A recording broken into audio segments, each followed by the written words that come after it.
All right, here we are. This is We-On-Loc Nation here with two wonderful human beings here. And could you introduce your names, please? I'm Kennique. And I'm Vanita. And you've been on YouTube for how long? For about 4 years, so maybe a little less now. Not very long. We're kind of new to the YouTube streets. Well, the way you talking, you sound like you've been doing this for years. You think? Yeah. Why you say that? I mean, you have interesting conversations which and relatively mute the same conversations like everybody has, but not to the point where it's so magnified that everybody doesn't get a chance to speak, or you're not cussing out anybody. This just what YouTube is nowadays. It's just a whole bunch of we talking but no one's listening. That's You know what I mean? Versus when I come over y'all's channel, everything is proportionate, and I like that. Well, we appreciate that. Thank you. I think everything is proportionate. It's like, good Lord, can the brother get a chance to speak? Can the sister get a chance to speak?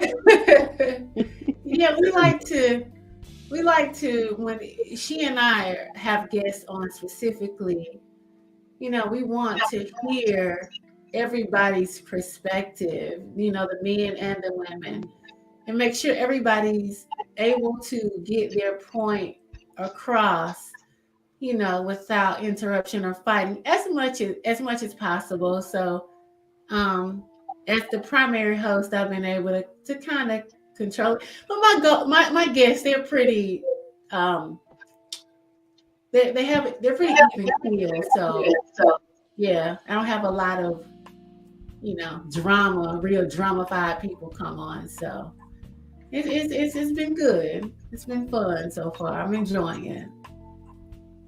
You don't look And like it's the drama good type. Huh? You don't look like the drama type. I look at you. I don't. don't. No. No, Really? no. That's good. That's good. I don't want to look like a drama type. It's funky, but you don't look like you the raw type. I might be wrong, but I ain't gonna hold you. I might be wrong, but Oh, I mean, how about you? No, I'm not the drama type, so I'll tell you that now. I like to keep the peace. I'm very open to anybody's points of views, because I know that a lot of times when we're answering questions or processing things, you're processing from your own personal experiences, and everybody's experiences are different, and you're your own person. So it's good to hear other points of views and other thoughts on topics and subjects. So I just try to leave it at that. And I'm not one that's going to get in a back and forth with you, because again, nobody hears anybody when you do that. Absolutely. And here's the thing: it's really no reason to fight with people, because everybody's processing, like Vanita said, through the lens of their own experience. So depending on who your parents were, where you live, how much money they had, what part of the world you were raised in, what zodiac sign, you're going to have a different perspective and point of view from, for an example, if you was raised in Beverly Hills, you're probably going to have a different point of view than someone who's raised in Southwest Atlanta. You know what I mean? It's a different, you come from two different environments. Yeah, most definitely will. We can a talk lot of times to place, from Beverly Hills to Compton, you're going to have two different perspectives. So Absolutely. So we take that into account. So then, we just listen and understand that, it's cool. It's everybody's different. It's okay to have, different perspectives and different opinions. It's okay. And it's okay to disagree. Mm-hmm. It's okay that you don't think like I think. You're your own person. You're entitled to that. Yeah. Because I know the majority of people don't think like me. I have definitely a different thought process than the masses of people. And so I get, a lot of people won't understand where I'm coming from. And, sometimes I don't always understand where other people are coming from, but I respect their point of view, though. We're in a sort of in an unbalanced society. Well, let me put it in a small place. We're in a small little YouTube space where everything is completely unbalanced to the point where we don't hear one another. Mm-hmm. We don't hear one another's points of views and ideas, and it's all me. Again, you guys are very proportionate versus, I mean, and of course, let's just face the obvious, we're very small. Even I myself, I am a very small content creator. The only time I ever get a real large content is through what? Controversy. Everybody pays their money, pays their time 9 hours a day, 24/7, 7 days a week for controversy. If Lucy is getting into a altercation with Shot Queen, then it's like, oh my God, everybody's losing their minds. But we're not talking. We're not really talking. We're fighting. And then there's the other content creators that fear that women shouldn't have a voice to speak. Yeah. And I go, where did you get that from? Yeah. And it's, well, it's in the biblical text. And they also pull out everybody loves to go to the Bible. Everybody loves to go to the Bible. It says here in Ezekiel. They do. As in Ezekiel chapter 10, verse 1. And I offer counter that was like, well, in Ephesians chapter 1, verse 4, it said that God gave everybody a mouth to speak. So I like to counter with the punch counter, But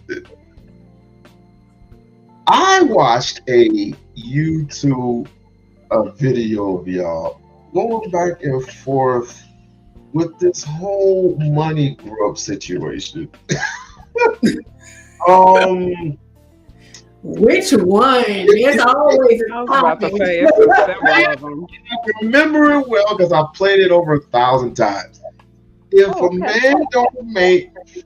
man makes under 40 grand a year, is he capable of sustaining a relationship? Is he capable of sustaining just being him? I mean, 40 grand, you're fine on your own. But with a woman that has ideas, she got trips in her. She wants to go to Bermuda, the Bermuda Triangle. She wants to go to Brazil. She wants to go to the Bahamas and get butt naked. She wants to do all that type of shit, right? But you're not capable. If you're not capable of paying for that trip, then there's nothing wrong with being independent. There's nothing wrong with being independent because guess what? She has her money, you have her money. If you want, you can combine money together, and then of course she's gonna have more of the back end. She's gonna have more of the back end to do with it. But if you're not able to pay for the trip, then she might think in her head like, is he capable of sustaining not only himself but the woman that he's with? And the man is just tripping. It doesn't matter how much money he got. He's the man of the house. Yeah, I remember King. Yeah. Question: Do you honestly believe what you guys believe in terms of a man has to particularly upgrade himself when he's with a particular woman. Only if he chooses to. Oh, if he chooses to. You What know, if he listen, when we say on the show, what if he doesn't want to? What if he doesn't want to? What if he thinks it's, 40 grand is good enough? then for me, that doesn't work. And You look like out quick. What you say? Like, I said, you look like you could throw a brother out quick. I'm like, you got about 3 months exactly to get together. I know what I care for in my life and what my own personal standards are is all it is. And my standards may not be up to par for anybody else, and that's okay. I don't have any problem with that, but it just doesn't work for me. And I know for a fact that there are men out there that can meet the standard of what I'm looking for. Okay, and here is the thing. When there is a significant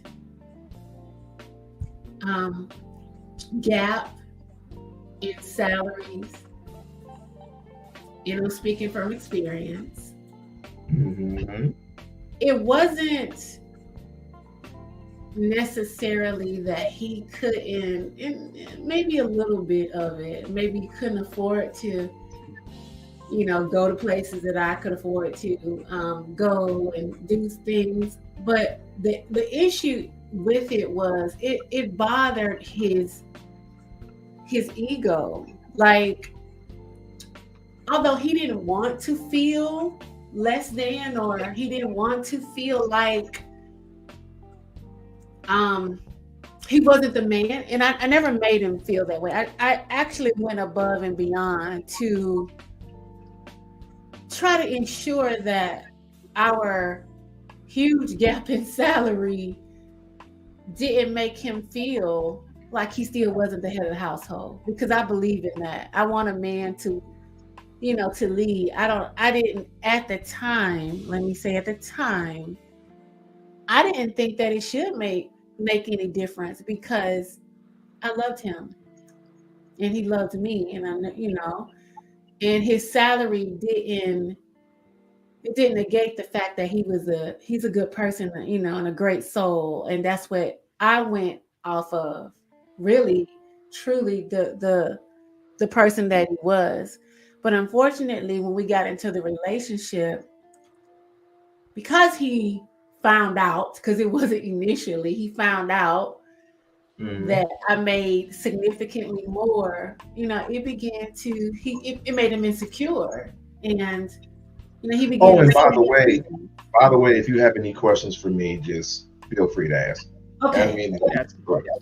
Okay. He began to stay and do things, to, I don't know, cope with it, with feeling insecure, less than, or maybe feeling like, one day she's going to meet someone with significantly more money than me and leave. Whatever he was thinking about it, it made him feel insecure in a certain type of way, and it affected the relationship. So going back to the original question, it's not that I don't think men are capable at $40,000 a year. It's just, a lot of times the male ego is, connected to his pockets, number one, and also his sexual prowess. It's same thing as, Vanita and I have talked about on other of our shows, how, we want to tell, the man that, you're not sexually pleasing us, or you're not licking it right or whatever. But we can't tell them that, because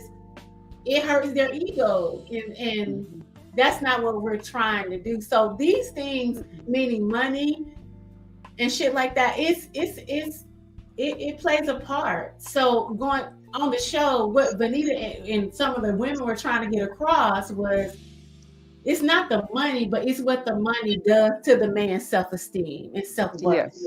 That was the issue.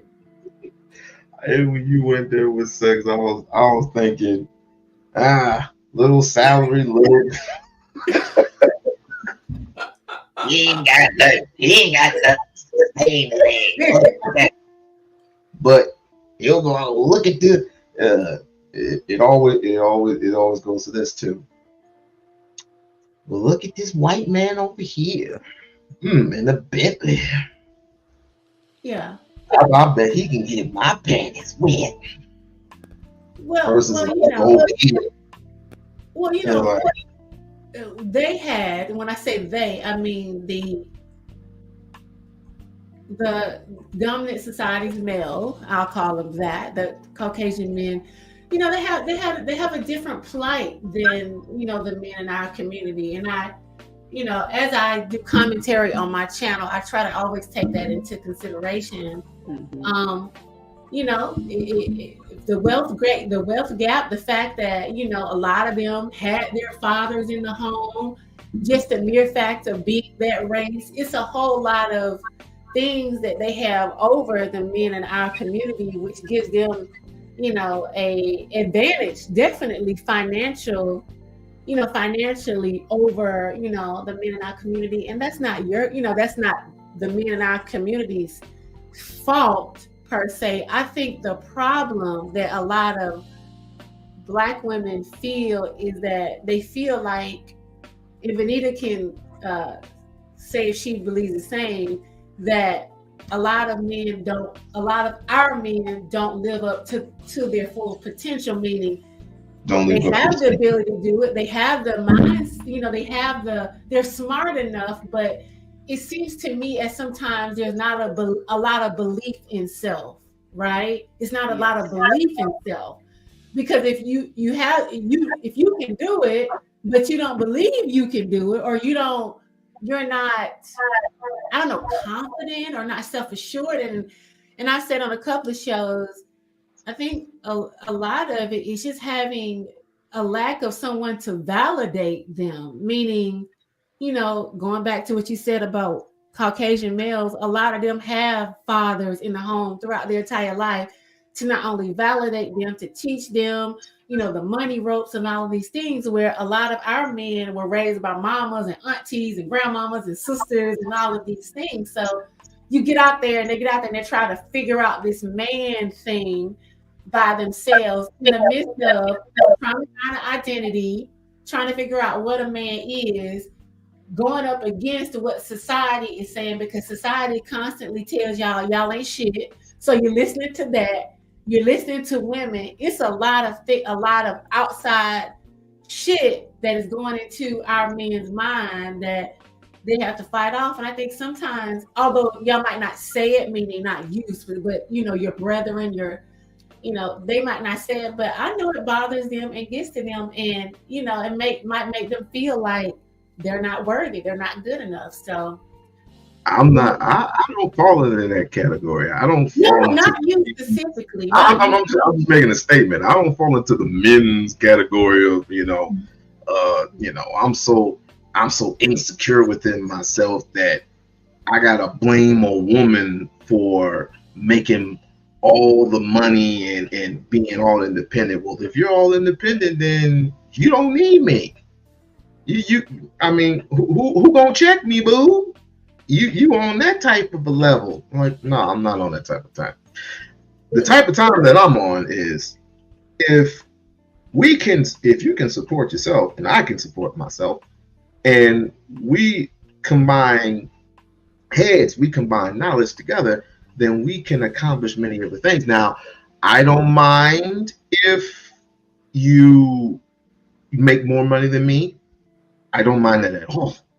It's just that money doesn't move me anyway. The dollar, the value of the dollar has gone down.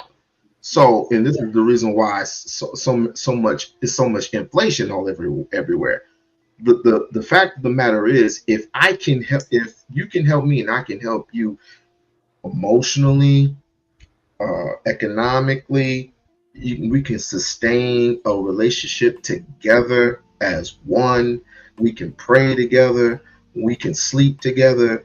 We can have sex together. We good. We are awesome. But we fall into this tunnel vision, this trap of we got to have this and that and this and the other, when quite frankly, we don't have to have none of it. If you want to upgrade yourself to a more higher status, then quite frankly, you're going to have to make quite a couple sacrifices. The spending habits, for example, you're going to have to spend less on dumb shit. You're just going to have to, if you want to be an entrepreneur per se, or if you want to go back to school for a culinary job, like my wife wanted to do. It just all depends, and of course you're gonna have to make the sacrifices, of course, and the man is gonna have to chalk it up and get 2, maybe 3 jobs.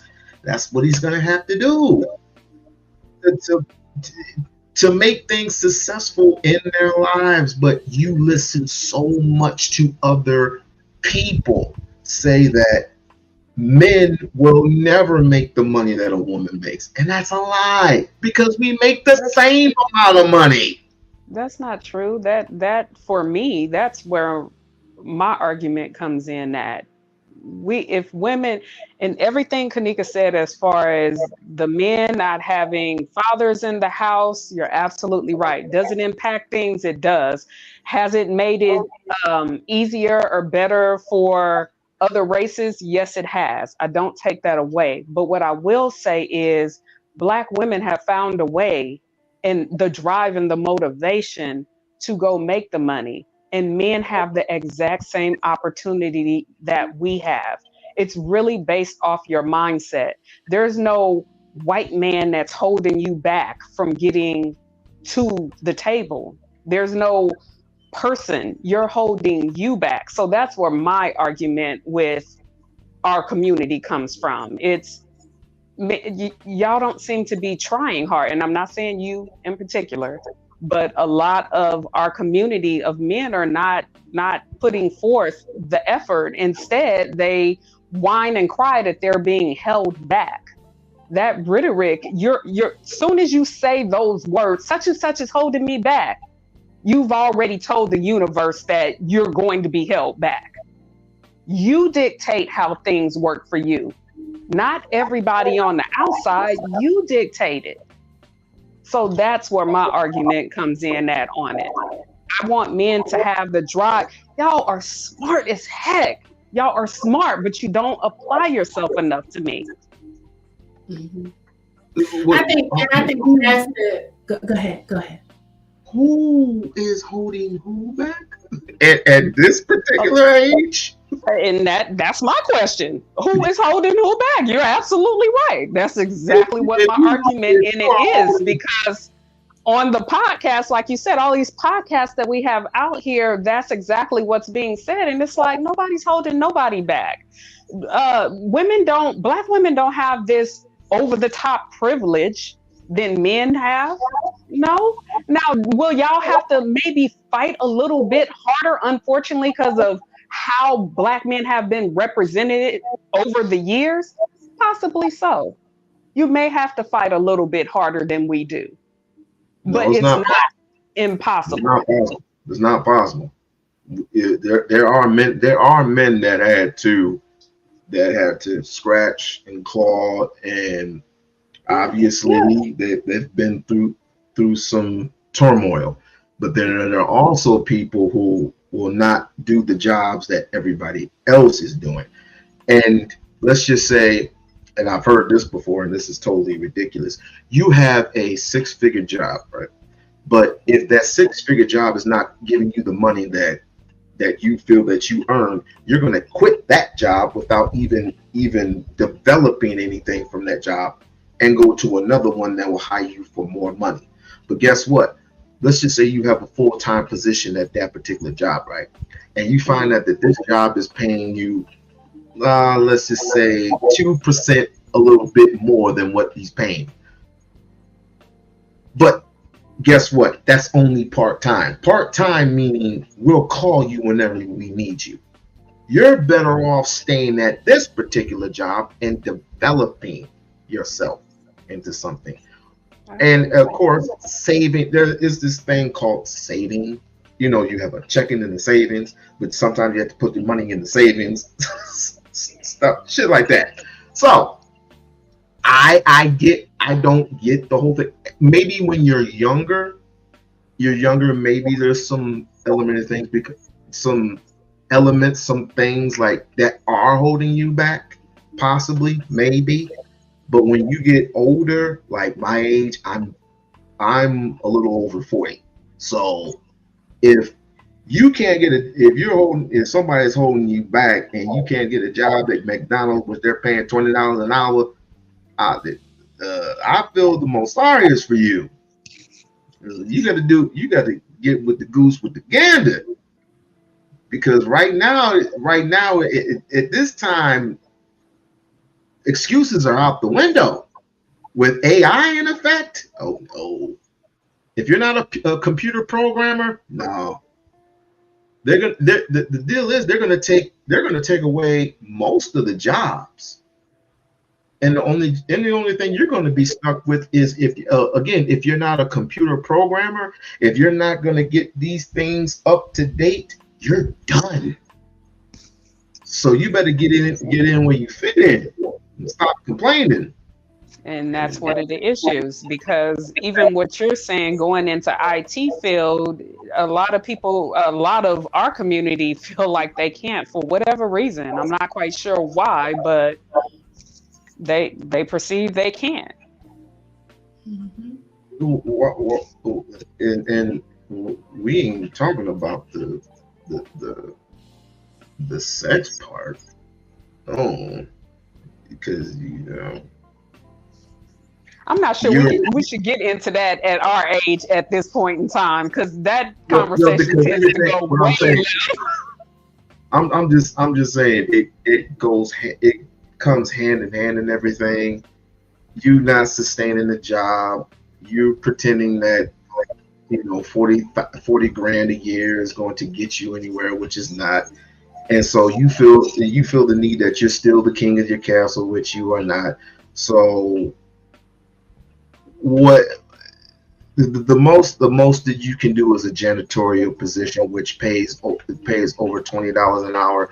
Trust me, I know, I've done it for years, but I'm in school and I'm about to graduate. I'm about to be in the HVAC field. Okay. And that's in a more difficult position, but they pay once you know what you are doing. And so guess what? Happy wife, happy life, right? I mean, that's what they say. Definitely. Right, but look, have you guys ever heard of such things as submissiveness, being submissive to your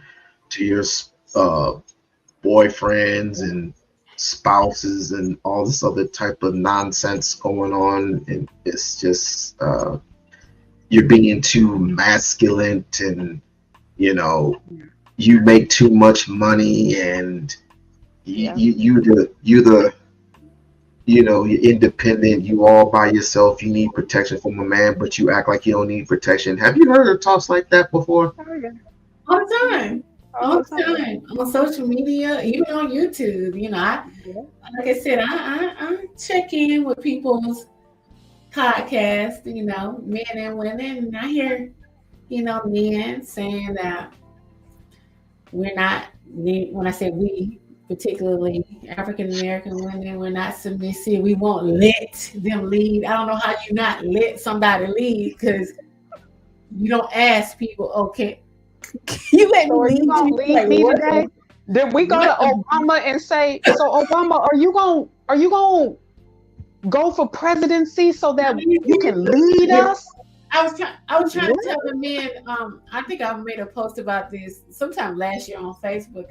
I said, fellas, y'all talking about we won't let y'all lead. What the problem is she don't sense leadership qualities in you, because when we sense leadership qualities in a male, we automatically fall in line. There's nothing he needs to do or say. He just needs to be.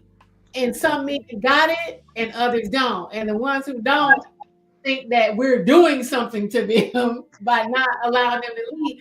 No, you're just not that dude. Because the men who are that dude, they don't even talk about this. They don't have most of the men, honestly, I know and deal with, they don't even, this is not even a topic of conversation because their aura, the men they are, their energy commands a certain type of respect, and women just fall in line.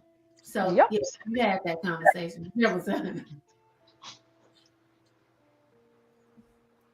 I don't get it. I mean, first and foremost, and this is just me, I submit to no one but God.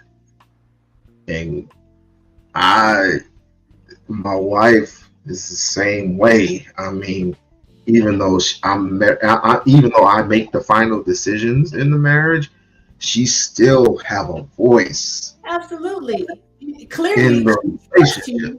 to make that's the thing. It's something about you that she trusts enough that if you two are talking about an issue and you can't come to an agreement, she trusts your decision making enough to say, okay, you make the final decision.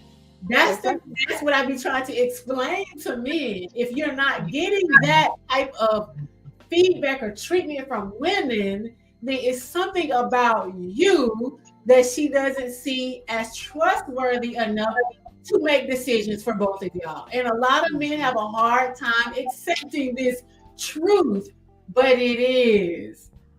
Just because, and I be trying to explain this to men. I said this several times, even on my Facebook page. Just because you are a male, do not make you a leader. That's the thing. Society has told men that, oh, you're a male, you're supposed to lead. You know, that's not the case. That's a skill. Some got it, some don't. So. Oh, don't let them hear you say that. Don't let them hear you say that. Don't let you say that. I mean, let's get into it. Let's just cut to the chase. Are women tired of men? Are women tired of getting tired to the point where they're just enough is enough? I've heard enough. I've heard enough with the complaining, enough with the lies, enough with the deceitfulness, blah blah blah blah blah. Are you guys tired? Well, I will say this, and I will say this. We all, for what I see, from what I see from the female collective and what the female collective are saying, they're on the road. They might not have reached the destination of complete tiredness, but they are definitely on that road. And it's what you're saying. I think the biggest part of the being tired is the deceit, the deceitful ways of the male collective. It's the sneakiness and the lies and the just the inability to keep it fucking real. And also another thing, Vanita and I talk about this all the time when it comes to men, the manipulation. It's ridiculous. Men cannot not all men. It ain't all y'all. Let me clear that up. Let me clear that up because I don't know. It's not all. It's not all y'all. But a good proportion of men have, and I think a lot of men learned this when they were little boys. The manipulation that men do and things they say in order to get some ass is ridiculous. And we in 2024, and men still feel like they got to tell lies and manipulate to get some ass. Keep it real. Listen, we are in a time where a lot of women are just trying to just do that too. They ain't trying to get all mixed up in the males and their trauma. They just want to hit it, get knocked out and leave. So the fact that men think that they still gotta lie and manipulate is silly. Just keep it real. That's part of what women are getting tired of. It's the the lies and manipulation. We might not, if a man could, let me tell you something. I respect a man who say, you know what? I think you find that motherfucker. I want to hit that. Like, I respect that more than a man who that's what he really want to do. But he's like, yeah, I'm trying to get married, and I like, nigga, no, you're not. Can I be honest? Just be honest. So I'm gonna be honest with you. It doesn't work. Because the moment at the time when I was single, the moment I say it, I get smacked in the face. And that may be the case for so many women, but I promise you, if you would have kept going, you would have ran across a chick that would have been like, let's go. Let's do it. I've never been in that position when I was telling you. The question is how many times did you tell the truth to the woman on exactly what you wanted? That's every time. Why? Every time. Why can I tell? Every single time you were telling them. Keep going, ladies. Keep going. I mean, go ahead. Listen. Like Vanita said, there are women, especially in 2024. I was about to say, in today's age, because I've had men come to me to say that in the sports bars now, that women, that's all they're looking for. So it's in 2024, that is the case. Most definitely. I mean, I've even had men say it to me. That's all we gonna do. That's all you want. Yes. You ain't gonna call me no more. Like, what is going on? Maybe it's the specific man. It's the specific type of a man that they want to hit. A specific type of a man. Because me, I mean, before I had dreadlocks, I had a bald head, and they want no parts of me. None. I never had that. I wish I could fast. I wish I was. Well, no, I'm lying. I don't wish I was born in this era, because this era, something is weird in this era. No, I wish I was born in the 70s. Here in 2000 and what 2018, 2019. Nah, it's just something is wrong. Something is backwards. I say our generation. You ain't even got to say, "Hey, man, I just want to F you." You ain't got to say that. But what men should say is, "Hey, I'm not looking for nothing serious. We can kick it. We can have a good time. We can do this or that. But I'm not looking for nothing serious."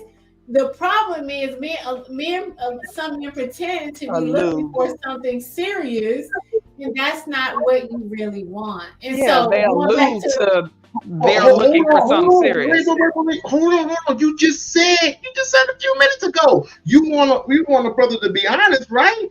Yeah. So the way think about it, the way the people are raised, they are going to speak their mind no matter what it is. If they say, I want foot, hey, can we just go in this hotel? I want foot. That's what they're gonna say. That's their honesty. They're not saying that though. That's the thing. Not even saying, they're not even saying they're that. They're pretending to want going back to your original question. Your original question was, are women getting tired? Yes, because of that's my point. It's the dishonesty. If men were more, like you said, it don't work, because all the men I know say the same thing you do. Well, Kennique, if we keep it real with y'all, we won't get no ass. But trust me, there are women out there who are just willing to kick it too. Y'all not patient with it. And on top of the money you got, and on top of the money that you have to pay, as far as, and I've heard that several times. Y'all got to start selecting the women that y'all deal with better then, because you're not a victim. You're choosing Lisa on Monday, Kiki on Tuesday, Rashida on Wednesday. Like, y'all are the ones that's running down all these females all through the week, and yeah, in order to get in, they want you to take them to dinner at least. So I mean, you know. Like your person just said, your viewer just said, women are doing the same thing. Like we said, women are doing the same thing. So if women are doing the same thing and the men want that, there you go. She's there. What's the problem? Well, thank God I'm not in that. I'm not in that. I'm a gentleman. I'm a gentleman, and forever. That's how. And the play of life ain't for everybody. The play of life ain't for everybody. It ain't. And to have a man who is a self-proclaimed gentleman is a great thing, because it's a lot of assholes out in the street. And they probably wouldn't even be considered that if they would just keep it real. The assholeness comes from the lies and the manipulation. Keep it real, fellas. That's why women are so tired. It's God damn it, he lies so damn much. And the crazy thing is, it's unnecessary to lie, because we done already sized you up when you walk up to us on whether or not we want it. Y'all tend to talk yourselves out of it. You run your mouth so much that you talk yourselves right out of it. It's the craziest thing in the world to see. And if you got any intuition as a woman, and we have intuition, a lot of times we know it. We be like, okay, he running game. Like, because you can say the words, but the energy is speaking something else to us. And we be like, he full of shit. Let me just be himself and keeping it real. They'll get further just keeping it real. You ain't got to be crass. You ain't got to walk up to no woman and say, hey, listen, I just want to fuck you. You ain't got to do that. But when you talk, keep it real. And then when it comes to that, say, hey, I'm not looking for nothing serious, but if you want, give her the opportunity to say yes or no, but don't pretend and then get into it and then be doing other things behind the scenes. She find out, now she mad and all men ain't shit. See how this is going? It's the lies that has gotten women to the I'm fed the fuck up. This is what it's coming to. Because men just cannot be, and again, it's taught to y'all as little boys. You talk to, or you perceive it. You perceive it. I guess the way other men move, your daddy, your uncles, all of those, you see how they move with women, and then as little boys and teenage boys, they just pick it up. They just pick up these manipulative ways and bring them into adulthood so that you can get this, because they want to get some ass. So it all boils down to that. When it's not necessary, not in 2024, it ain't. It's necessary no more. Keep it real. Yeah. I said that to say this.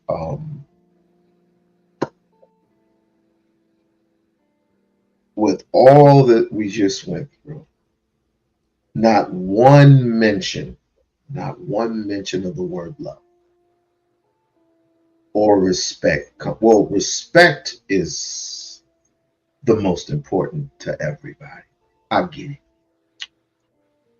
Love is nowhere near the atmosphere, because of how we all, men and women, approach things to a T, and that respect is lost because, obviously, going to the women first, the women often look a certain way, dress a certain way, and it gets the attention of those men, and those men often take advantage of the woman, when psychologically they should be thinking to themselves, it's like, what do I want better?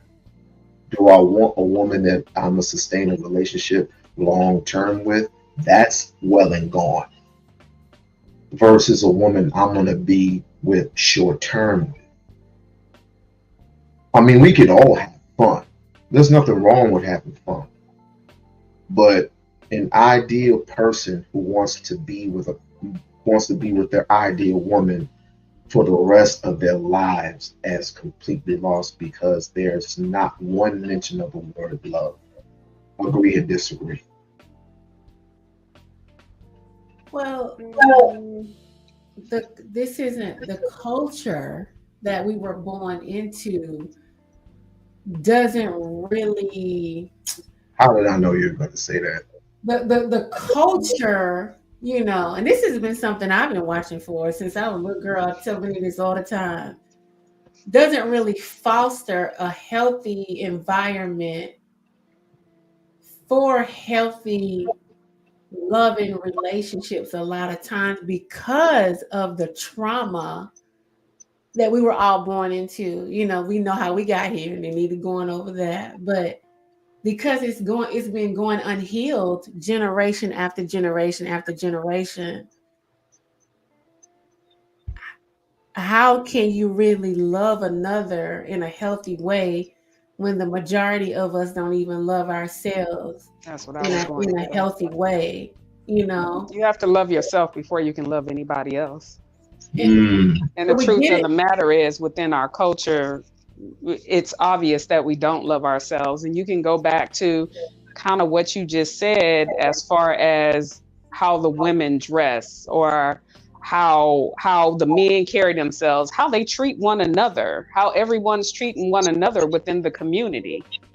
I mean, men and women. So when you say there's no mention of love, you would be right, because there's no foundation of love for within ourselves, and that's men and women. And what we have defaulted to is trauma bonding. So we, instead of dealing with the trauma and the brokenness that a lot of us are carrying, we just try to find somebody that we can distract ourselves from, to help us put a Band-Aid over it temporarily. Let me just jump into let me just find somebody to get into a relationship, so I don't have to deal with whatever I'm feeling about myself, or, I don't have to, try to go lose the weight, or I don't have to go back to school so I can get a better job. Let me just jump in a relationship and try to distract myself. But then you jump into it, but that trauma is still there. So now you're in there. Y'all both are in it. In the trauma. You mess around and you have a kid. Oh, it just so which your brings on bonds with their trauma. And then we have a kid when we didn't even really like ourselves, like each other like that, or really know each other like that. A lot of times, because we don't know ourselves.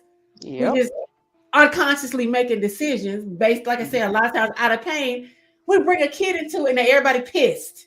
So now men are fighting women.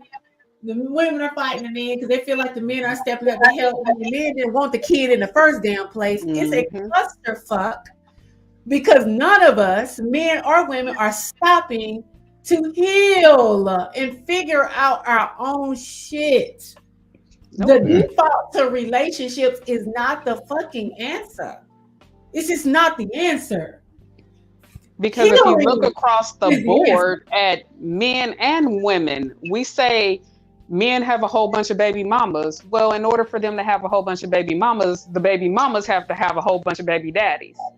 Yeah. That's the society that we're living in. Everybody is just trauma bonding left and right. You have one kid. Wait. Say that part one more time. You have the man. Society says men have a whole bunch of baby mamas. Okay, that's true. But then let's flip it. Women have a whole bunch of baby daddies. It goes same. A lot of times when you see kids, or we'll say a man that have 3 kids, the likelihood of him having the same child mom is very slim a lot of times. Majority of the time, he has 3 baby mamas, which means them 3 baby mamas most likely have went and had a kid from somebody else, another dude, and now she got a whole bunch of baby daddies too.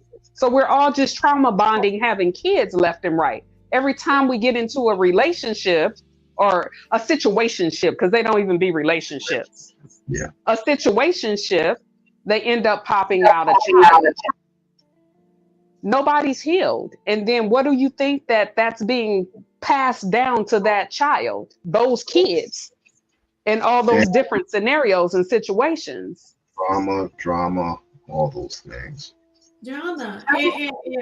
And instead of stopping Exactly. to deal with self, men and women, we're just jumping out of one situation into the next situation, Yes. and unfortunately, like Benita said, a lot of these is the creation of children in these unhealthy, chaotic situations where people are just trying to escape.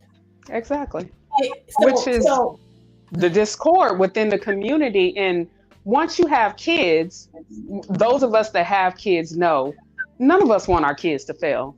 So the focus is really on making the child the best that they can be. It's so much energy that goes into that. It's hard to focus back on self. And that's where the true healing comes from. It's self-work. Now you got a kid, so particularly women, because they usually have the custody. She's so wrapped up in taking care of a kid, there's no time to deal with all the shit she got going on, all the disappointment, all the pain, all the abandonment issues, all the self-esteem, the insecurities that she's been carrying. Now she done brought a kid into it, so she can't even focus on that shit. Because now she got to take care of a baby that he don't want the majority of the time. Men don't even want these damn kids we have. But they get here, and so nobody is healing. So we can't get to love because we can't even heal we can't even take a moment to deal with ourselves so that we're in a position to offer somebody a healthy part of ourselves. We're just trauma bonding. So no, there is a lack of love in this community because there's a lack of love for ourselves. And that's men and women. Women ain't no better than men, and men ain't no goddamn better than women. We all broken in this bitch. All. Yep. And that's why I like honesty. Love it. I love it. That's why we on our show, it ain't we not on nobody's side. We not on men's side and we not on women's side. We're on the side of truth. Wherever that falls on whoever head, that's what we're talking. Like even Wednesday, we're talking about the real reason why women end up single moms. It ain't men. We're going below the surface as to the real reason women end up single mothers. Because we can blame men, but it's way deeper than that. It's way deeper than that. Well, can I be honest? The reason why, most men end up calling me a simp is because I vouch for women. Not all. I don't vouch for all. Listen. I treat you with kindness and fairness. I give you praise when you do right. I give you criticism when you do wrong. And the more the majority that I see men talk about women and relationships and what do you call it? You said situationships? Yeah, situationships. Situationships. You talk about situationships. It all again. It just gets pushed back to the women. It's their fault that you as a man put yourself in the situation, and then I often hear, it's her fault because she opened her legs to me. I'm like, but you have the ability to say no. If she opened her legs to you, you have the ability to walk away but since your testosterone is up and rising, you decided to put your thing in her, and now all without any type of protection, by the way, because most niggas don't like protection. Oh, it's very irritating. Oh, I can't use it because it's irritating. But it saves your life. It saves your life from diseases, and it also saves you from having a kid if you're using it the right way. If you're using protection the right way. But both of y'all are in the wrong because number one, you got her pregnant. Number two, you don't have you're in a situation where you don't have a job, you don't have no focus, you don't have no life. But yet it's her fault that you put yourself in that situation. And it's like, no, are you kidding? No, you should be on our side. You fucking simp.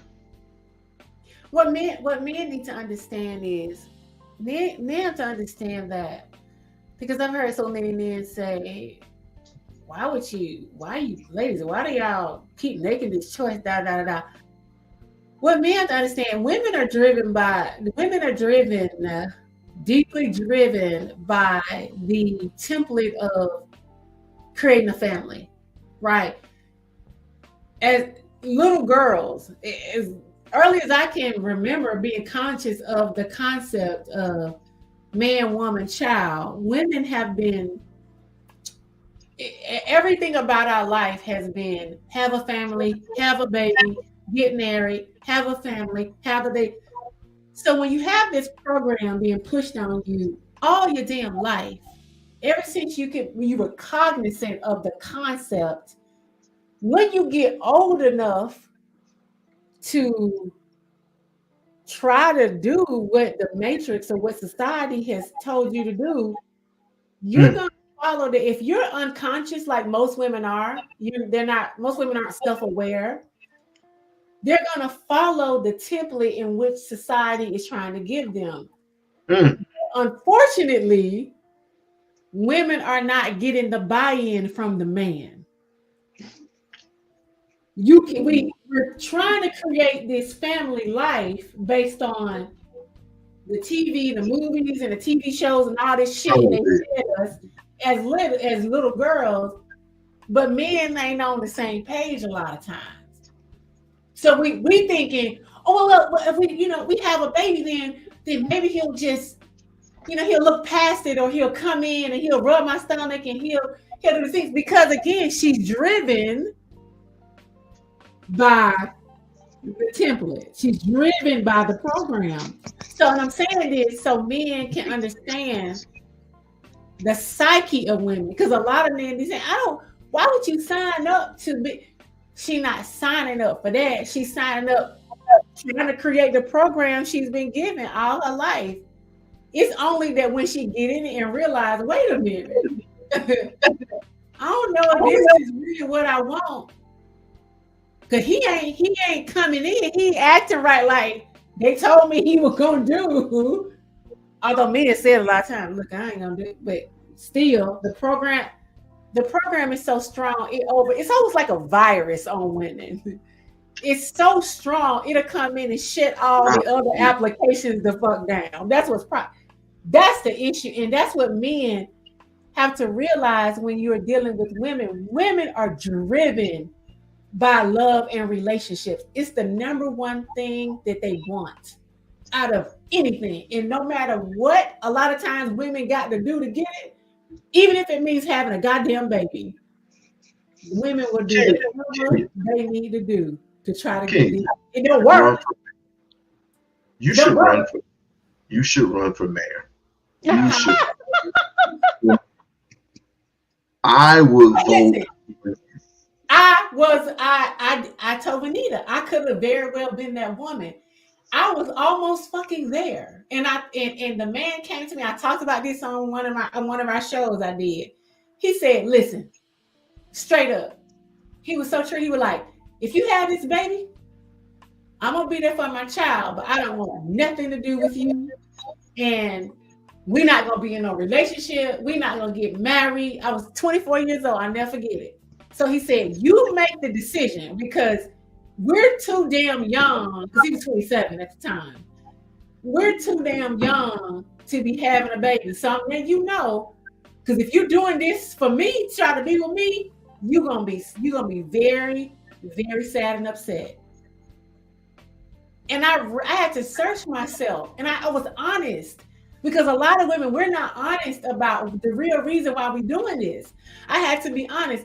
Do you really want to be a mama bitch, or are you trying to be with this nigga? And I was trying to be with him. So I said, okay, Let me not go down this road because this is the dead end. You already told me what it was. So again, me trying to create a family with a man who didn't really want no family. And that's what's happening a lot of times with women, driven by love and relationships, driven by it. So men, if you not trying to be forced into no family or daddy situation with no woman, you better be very, very careful because that program overrides everything for women. Everything. And so then, which is why I go on to ask the question of this has been going on for a while. Why aren't men paying attention to this behavior? It's clear. They're asking the question, why are women so delusional? You're absolutely right. Why are they? But the question is why are you choosing to go stick your penis in her though? Because she didn't put a gun to your head to do it. You know you said it. You just said she's delusional. This is why the responsibility lies on both sides. It does. Women are living in a delusion, and men want to get their rocks off so bad that they throw their lives away for it.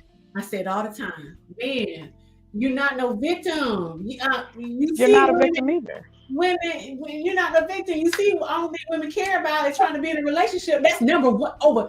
Hey, ask a woman, do she want $1 million or to be in love? She gonna pick that love. That's how deep it is for women.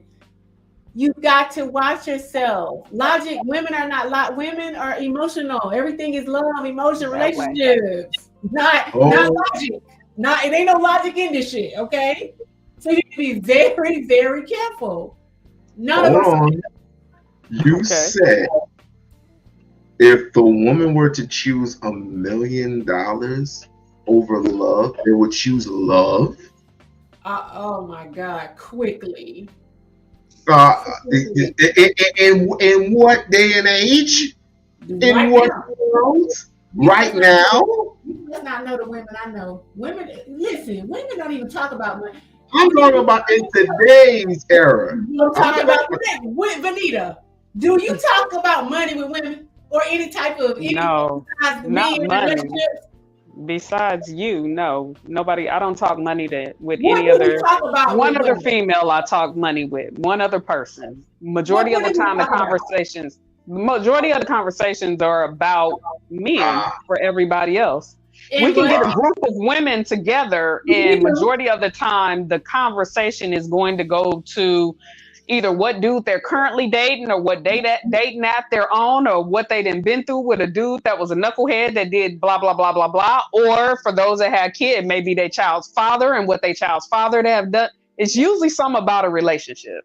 Vanita, what do they ask me? What do everybody ask me when they see me? Oh, first thing they asked her is, who's the dude you dating? So who you dating now? That's the first question. Nobody ever asked how you feeling today, what you have going on. None of those type of questions. It's normally being who cordial. Are you dating? Cordial is pretty much lacking, and chivalry is dead. So I don't think, but I'm just saying in today's era, I've never heard of that before. Maybe it's just laptop or something. Maybe something wrong with the laptop. There's something wrong with this camera right here. A lot of women spend their whole, and I'm personal people I know spend their whole last 20 years has been trying to get married. That's all they care about. That's all they think about. That's all they talk about. I know several of those women. That's all they want is to be married and be in love and this and that. So again, going back to men, you better know who you're dealing with and move accordingly. Because like Vanita said, you stick your thing in her, you might be stuck. Because she more than likely gonna have that baby. Believe that. She's gonna have I'm gonna play devil's advocate real quick. I hate doing that. First of all, I hate the word devil. If you do decide to marry a man one day, are you going to cook and clean, grab that broom and grab that mop and wash dishes? And if the man needs a sandwich, are you going to cook him a sandwich and give him a beer? And not less sass, less of the sass, no sassiness. Even you can speak your mind, but I don't want none of the drama or anything. I want to kick back and relax and watch my football. Would you marry I a don't guy have no like that? problem doing that. If you asking us, do we have a problem doing that? For whoever my guy is, no, I don't have a problem doing that. I mean, as far as Yeah, like the it's cooking and cleaning, how I have to do it's, that anyway Yeah, of I my was about to own. say I do that it's how currently. you ask. It's how you're asking though. Oh, you mean if they're demanding it, like you Yeah, got like to what do you blah mean? blah blah. First of all, I wouldn't draw on that type of guy. Yeah, I so wouldn't even be in that position. I I'm not worried wouldn't about that. even date a guy that feels Exactly. like he has the authority to demand a goddamn thing from me. I got Exactly. one daddy, and he don't even demand any, stuff from me. So I wouldn't Just be in that position. But if I've chosen you seriously, if I because I'm not the woman. I'm very different from most women. I jump in and like relationships, all of that. I don't want to be in anybody's energy like that because most people are not healed. So me mixing my energy in with somebody else's is not something I'm trying to do. So if I've allowed you to get that close to me where we're in a real relationship, then I've seen some shit in you for real, for real. Because that's not something I do. I don't jump in and I don't even give a shit about them. So if we've gotten there, I definitely like you enough to where I'll cook or clean and do whatever. You ain't got to ask because you've shown me something in you where I feel like you're deserving of that. Because I'm not a woman who just jump in and out of a relation. I don't even care about him like that. So yeah, I'll do it. I'll do it because he's worth it. He's worth it. Anita, It's you the same for thing for me. It's the you, exact same thing for me. you I'm look like not even. yeah, you look like you like you can do it. You like I'll be able to do it. You fuck around on me, I'm gonna have to hurt your ass. I have to hurt you. And I'm not that. I'm real simple and real easy to tell you the God's honest truth. But I believe in energy exchange. I know exactly what I want, and I move accordingly. And it's not that deep for me. It's not that deep It's for just me. I just enjoy the life that I'm here, huh? you're just living life. Yeah. At the end of the day, that's it. Just living life, just being you. There's nothing And wrong I with that. believe in respect. So demanding stuff doesn't work for me. Kennique knows she know I can't stand if you call yourself trying to, because a lot of times when people are demanding things, they're in their ego and they're trying to manipulate you. Manipulation is one of the biggest pet peeves of mine. I can't stand it. I don't like it. Okay, It rubs me the wrong way. for my audience is going to be watching me a little later. Um, give me an example of manipulation. An example of manipulation. How am I as a man manipulating you and into That's a doing good one. something, I'm trying to get a good example right now. Mm, trying to do something that I know that women in general possibly maybe don't want to do manipulation.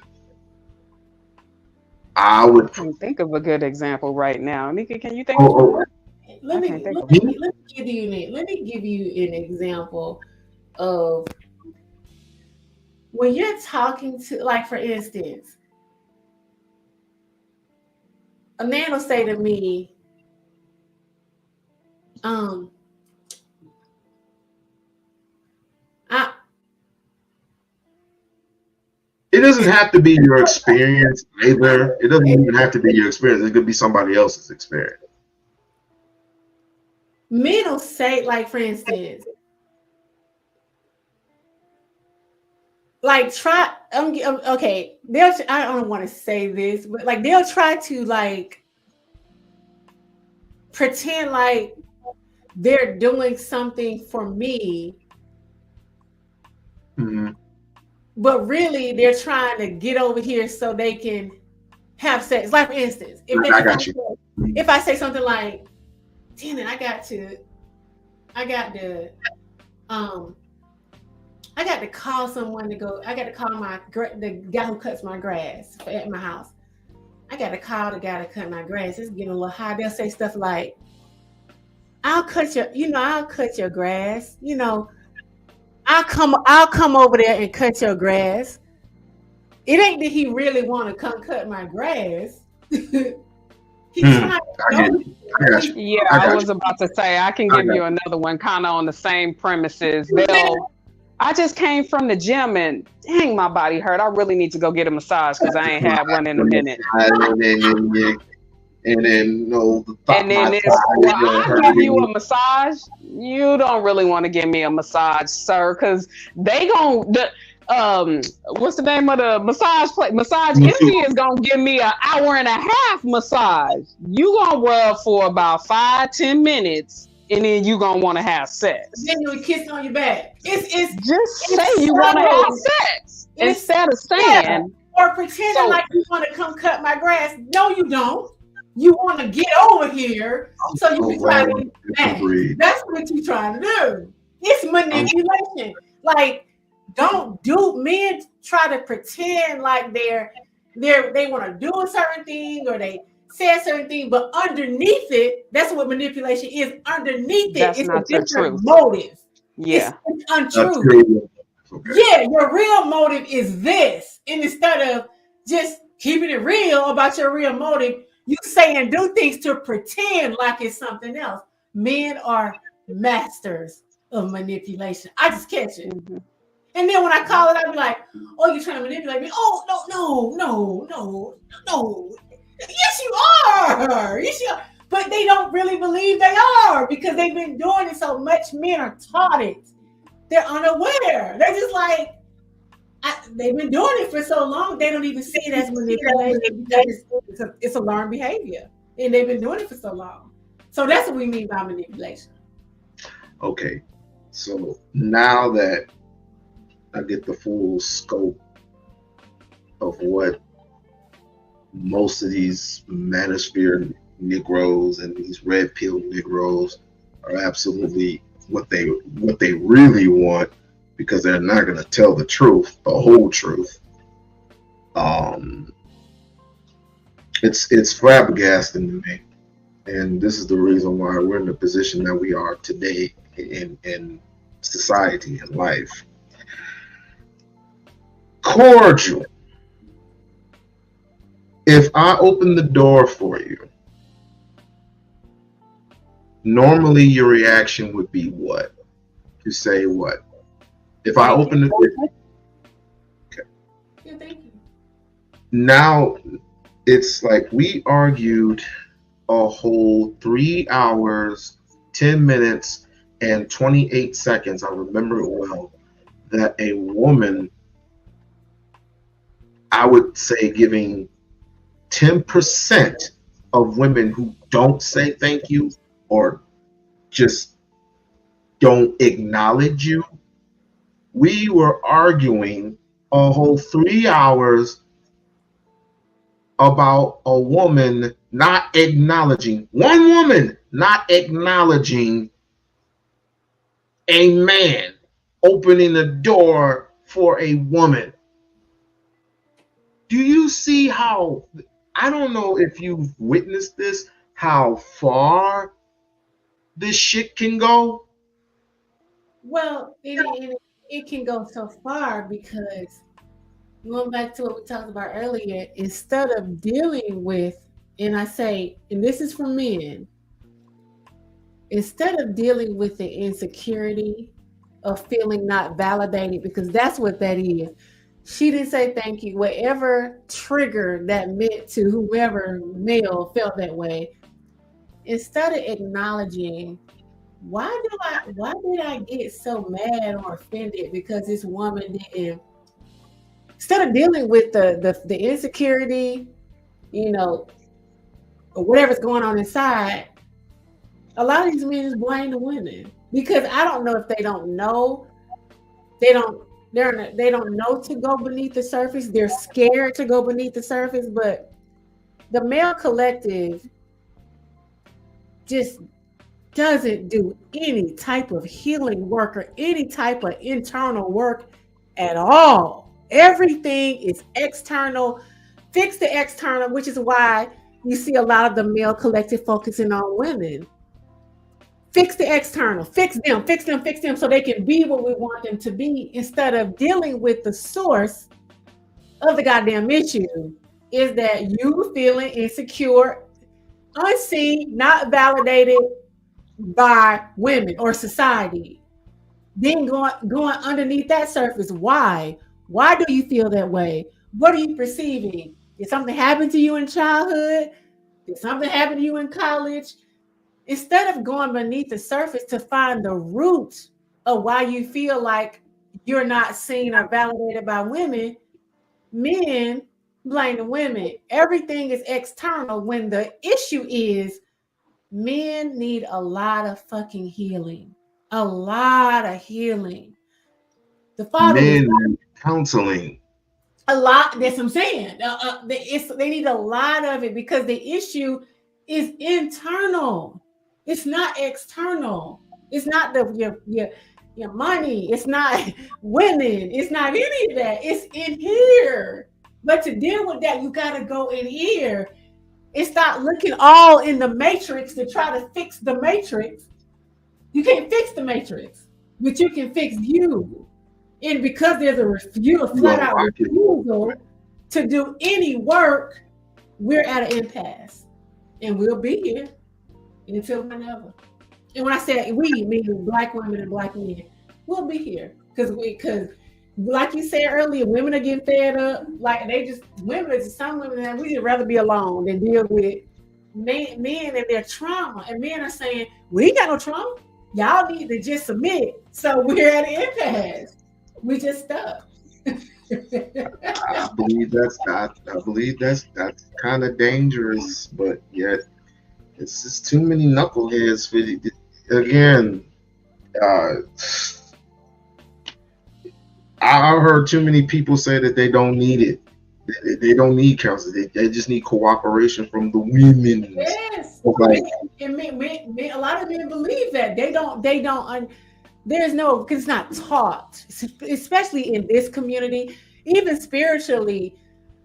When I look at most of the spiritual teachers and I listen to, their lectures and things and read their books and, look at their lectures on YouTube. If you look in the audience, you pan the audience, you don't see a lot of us. Not many of us.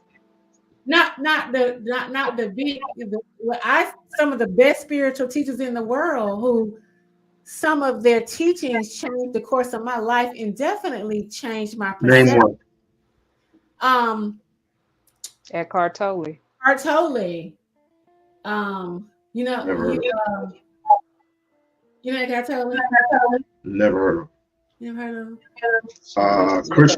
That's really good.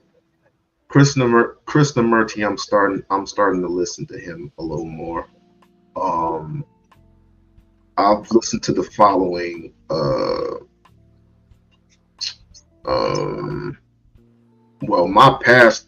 My wife's pastor, I always listen to him. What was his spirit? I mean, I listen and I study. Yeah, I don't go to their church for obvious reasons. Here is the thing. That's the beautiful thing about the internet. The information. When we used to have to go to libraries back in the day, we got access to. There is no excuse because now you have your books online. You ain't even got to read them bitches. They read themselves for you. Yep. All you got to do is here's the good part. Here's the good part. Here's the good thing and here's the bad thing about it. Yes, you can read through the internet, and the internet does good works for you. right? As well as it helps, it can also hurt. A lot of people have skipped libraries, especially our people, to go onto the internet and Google stuff. Guess what? There's a lot of things that are missing, a lot of information that are missing, especially when we don't know who we truly are as a people. I And agree. you just search anything on the internet and then believe, oh, I'm an Israelite. Oh, I'm a Hebrew. Oh, I'm a Moor. How do you know? If you don't go to the libraries and you don't study. Nowadays your history is shoved in the back. It's shoved in the back to a point where it's shoved in the back where you don't even look up your history. You don't even read your history. So they just shove all your books in the back. Not even read your history, not read at all. Exactly. What are they reading? Again, until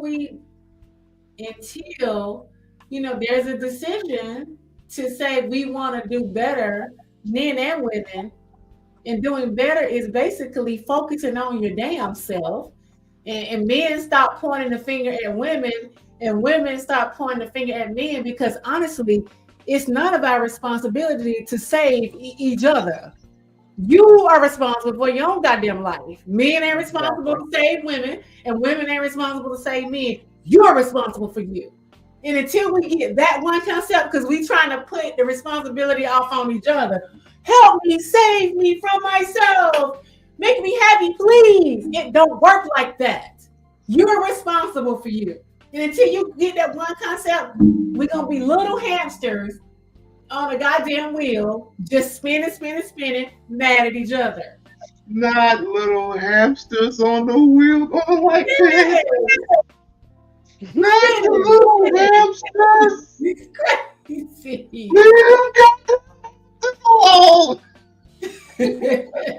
Oh no! Everybody get off the wheel and heal. Focus on yourself. But you can keep the hamster part. Good Lord Jesus. Listen, when I started focusing on myself, that changed my whole goddamn life. Because I too was on the wheel chasing one specific dude when I was in my goddamn 20s. And God snatched me right up out of there. And God said, hold on, you're doing this wrong, Miss Girl. No. You believe that being with him is gonna make you happy or give you some self-esteem or some clout. I don't know. It could have been a combination of all of that. But God was like, no, that's an internal thing, sweetheart.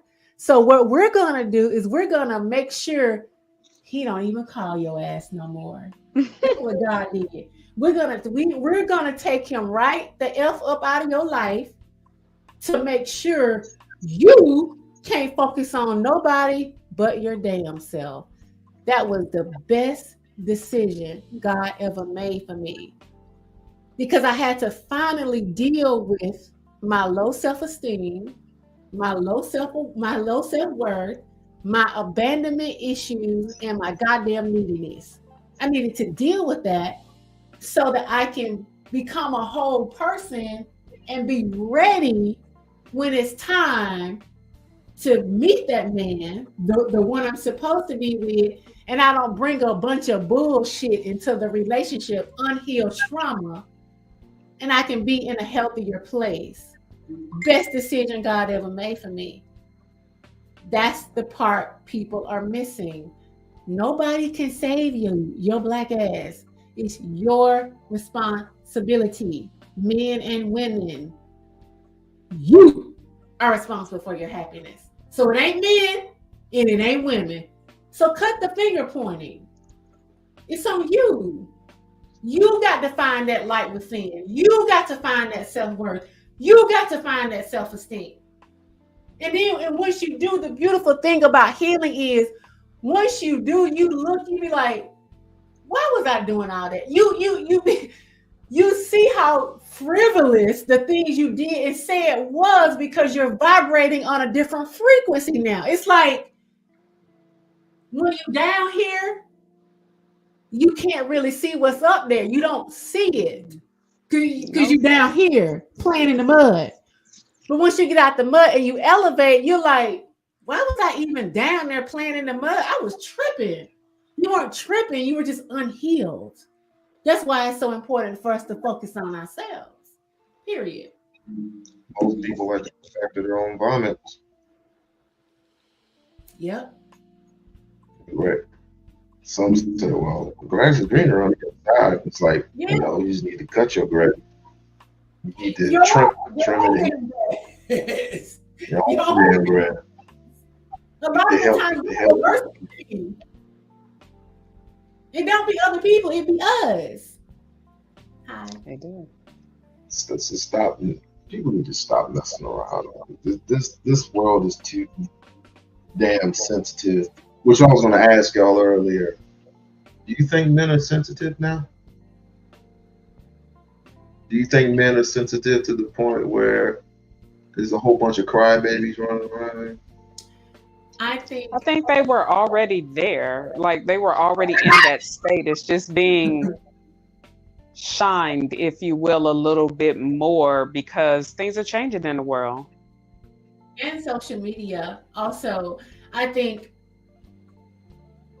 the constant chatter of social media and podcasts and Well, I was going to say, go into that and then go into how you eliminate the bad parts, and you try to put in some of the good parts. the bad As parts far and as good what? parts What do of you mean by life. that? Yeah. What I mean is, of course, okay, I'm gonna say this. For example, not a whole bunch of people are connected to what us good folk have to say. It goes back to what I said earlier about us tuning into drama 24/7. Yeah. Drama gets people views. Let's just call it what it is. Drama gets people views. That's true. All sex, violence, and videotape. Let's just call it what it is. Sex, violence, videotape. Sex, violence, videotape.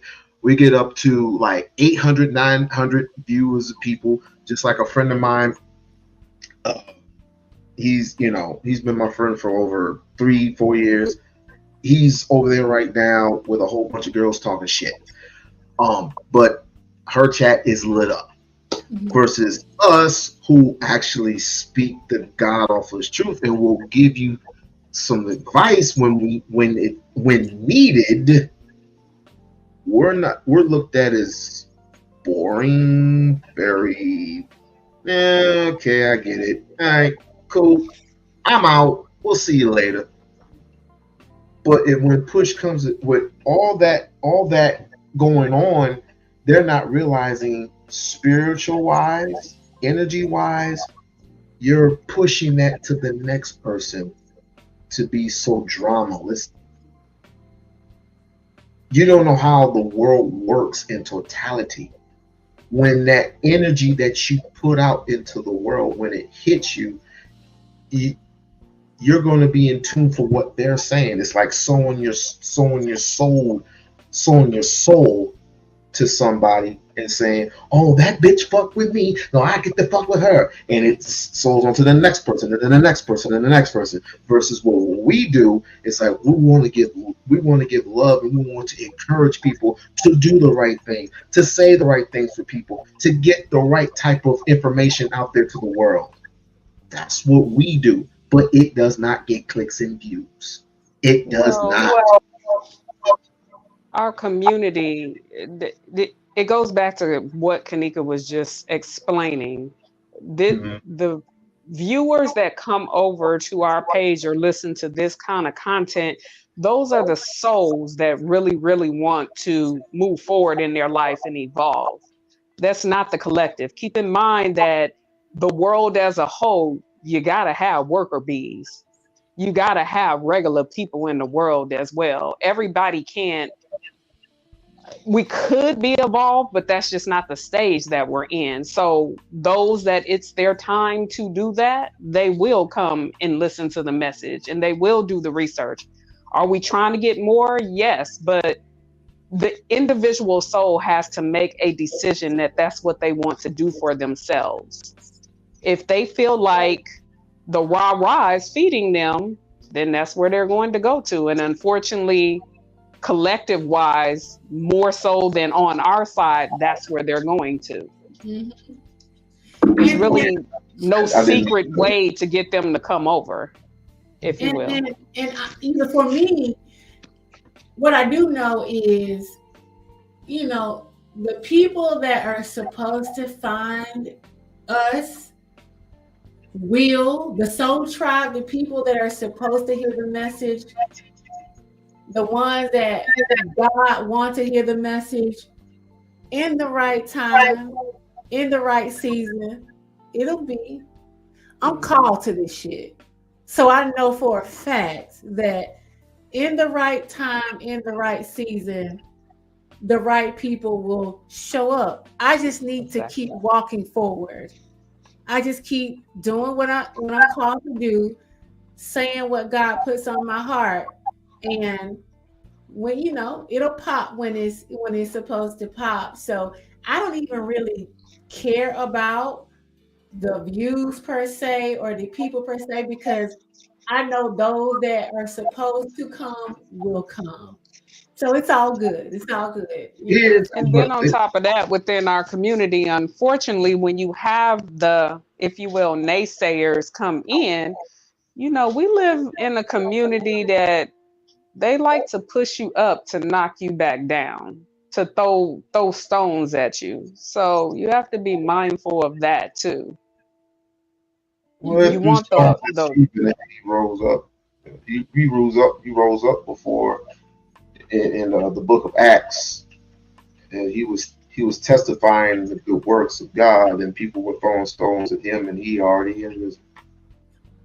So if I were to ascend, please let me ascend to a greater place.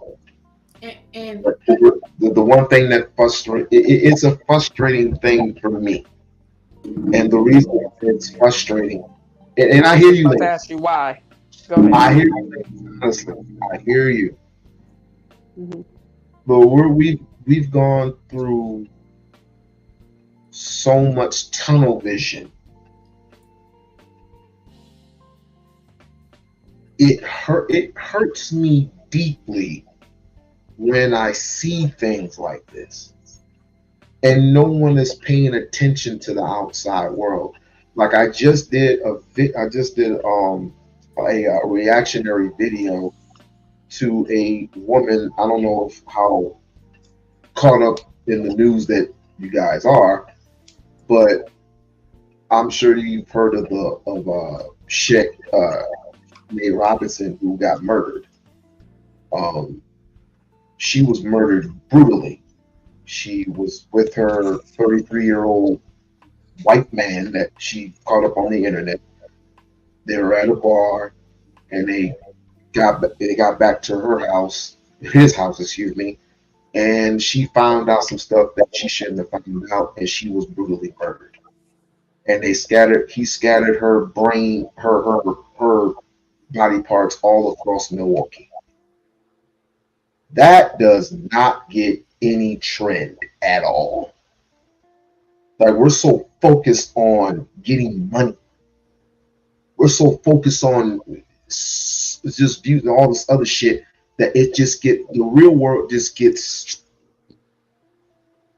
shoved to the side, because we all want to get black men in general in these spaces alone, and it's a very small space. We want to be so acknowledged. I could care less. I mean, once I get done with you ladies, guess what? I'm going eating pizza and salad, and I'm sitting my happy ass down. And that's how it should be. well, That's we it. want to be acknowledged. It goes back to what I said. When there is a lack of being validated, particularly when you're younger, yes, when you get older, which is why Instagram is so popular. Instagram is so popular because people who never felt like they were seen or wasn't seen, as teenagers, young adults, kids, they can finally get some acknowledgement. They can finally feel validated. So yeah, you're gonna have everybody focusing on being validated because it's something inside that they felt like they wasn't, or It's no different than the something dating apps. mental. Same Yeah, thing with the dating apps.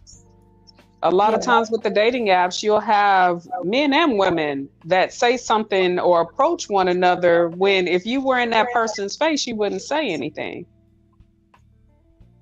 So they don't have the confidence, unfortunately.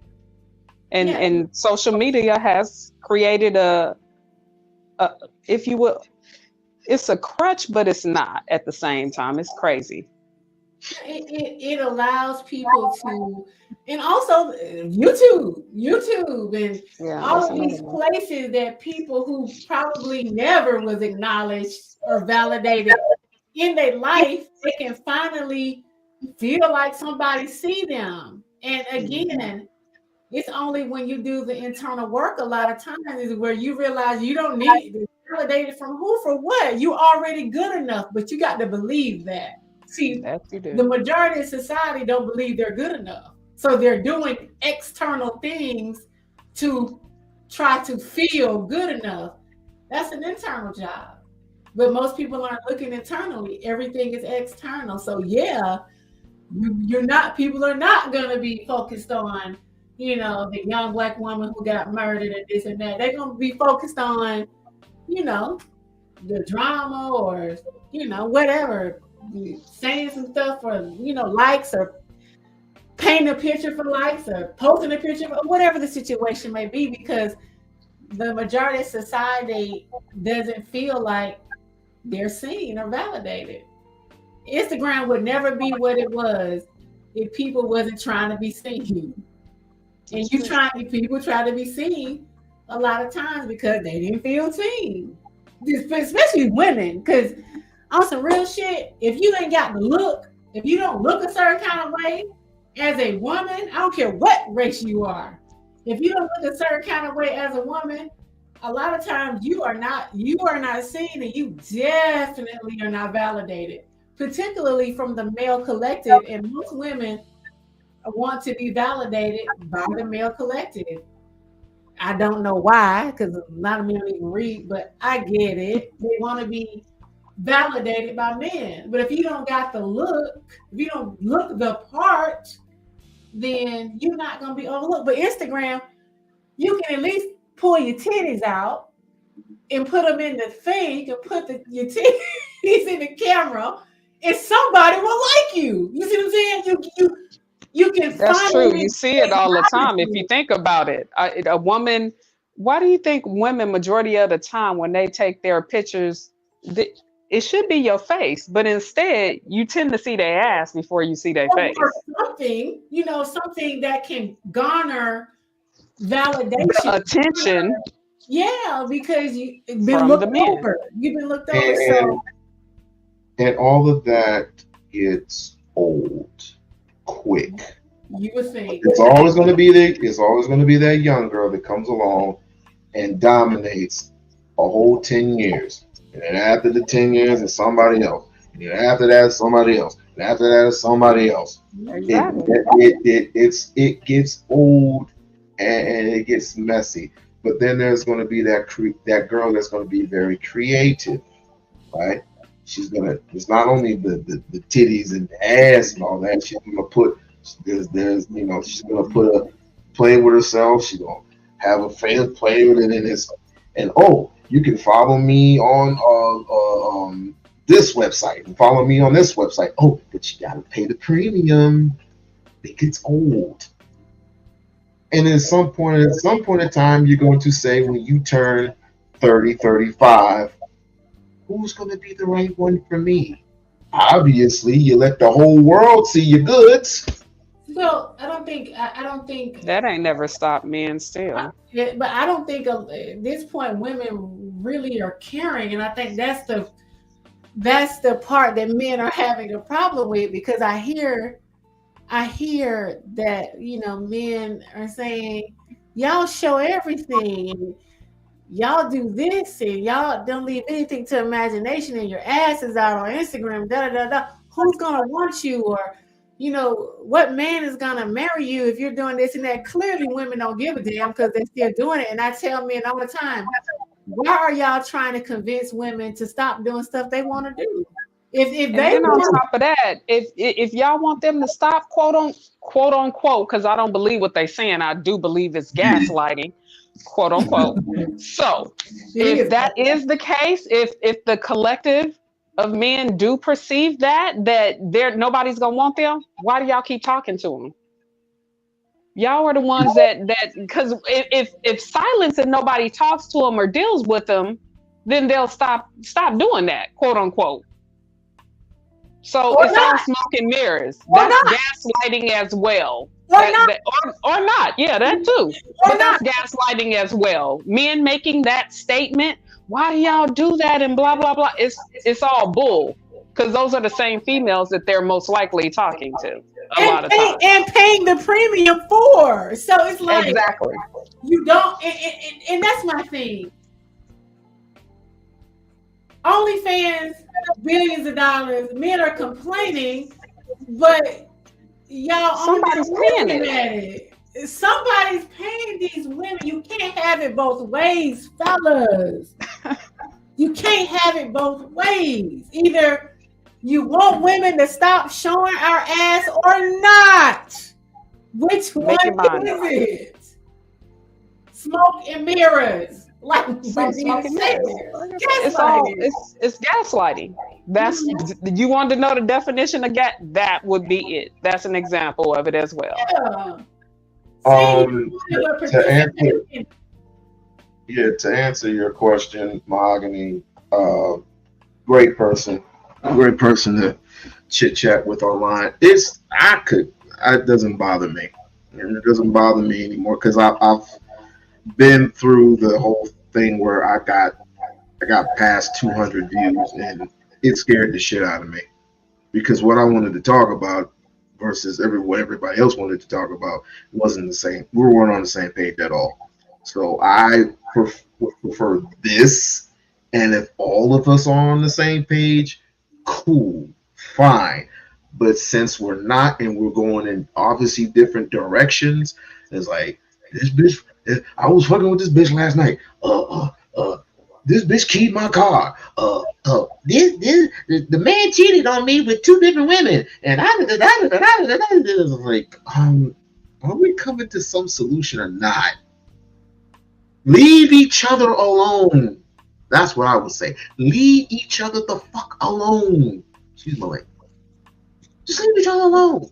Separate yourselves and work internally. That way. Do for self. People should pick up that book. Do for self, and everything would be fine. But the one thing people are scared of is humbling yourself. Humbling yourself comes with humiliation. And when you humiliate some, and when you got people like grandma, which ain't there no more, great grandma, which ain't there no more, when they humbled you, you got humbled. Period. They told you about yourself. It's like, when you go, you ain't going nowhere in life doing this and doing that. It's not talking to the grandmother or they're talking to their granddaughter. They were talking to their grandson. Ain't no one gender specific. Both of y'all got a lashing, which people are afraid nowadays to get a lashing more mentally. They're afraid to get mentally get a mental lashing, get a good damn talking to. It's called accountability. Being accountability for your actions. Being accountable for what you do, what you put out in this life. Again, it ain't everybody else's fault. It's our fault. Again, going back to what we've been saying this whole thing, we are responsible for ourselves. How we respond, how we show up, how we act, we're responsible for it. Period. Everybody. It ain't men and it ain't women. It's your ass. That's who it Exactly. is. At the end of the day. Period. So well, this is kind of late in the day to ask, and I might as well ask, since you ladies are very, very knowledgeable. Is there any way we can fix this? At the end of the day, it's working on self. I mean, the core of it is really working on self. That's it. That's it. There's And really no other answer to it. If men and women are not willing to turn the mirror around on self, like I said earlier, we're at an impasse. We're at an impasse because it all starts with the self. We'll just be continuing to be getting relationships broken and make some more extra kids that don't nobody really need, and then pass the trauma down to them. It's going to continue until there's a collective decision for us to work on ourselves. We're going to be here. So the question is, we at an impasse right now, and I think we're going to be here for a while. I'm hoping, that things change and that people become more aware. They become more self-awareness to the notion of, wait a minute, why do I keep going through the same shit all the time? Why do people keep treating me this certain kind of way? Why do I keep ending up in the same position? And actually turn the mirror around and say, wait a minute, is it me? I'm the common denominator. Until we get there, then we're stuck. We'll just be online fussing and acting a fool like we have been for the last 15 years. Exactly. I feel safer with y'all.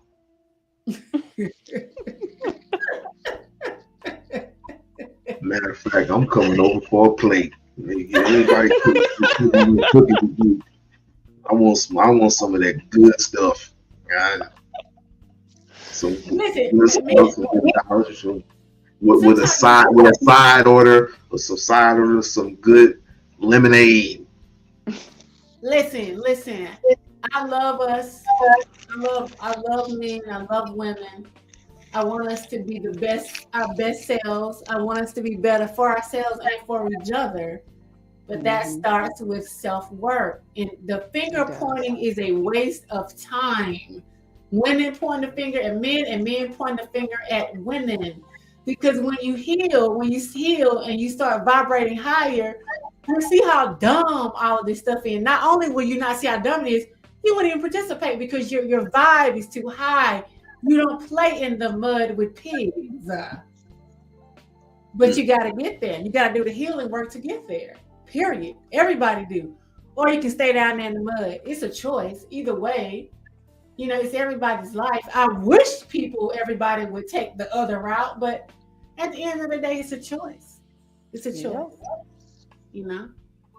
I chose the route of healing. It's worked out well for me. I have an amazing life. I don't want to be nobody else but Kennique. And I love that for me.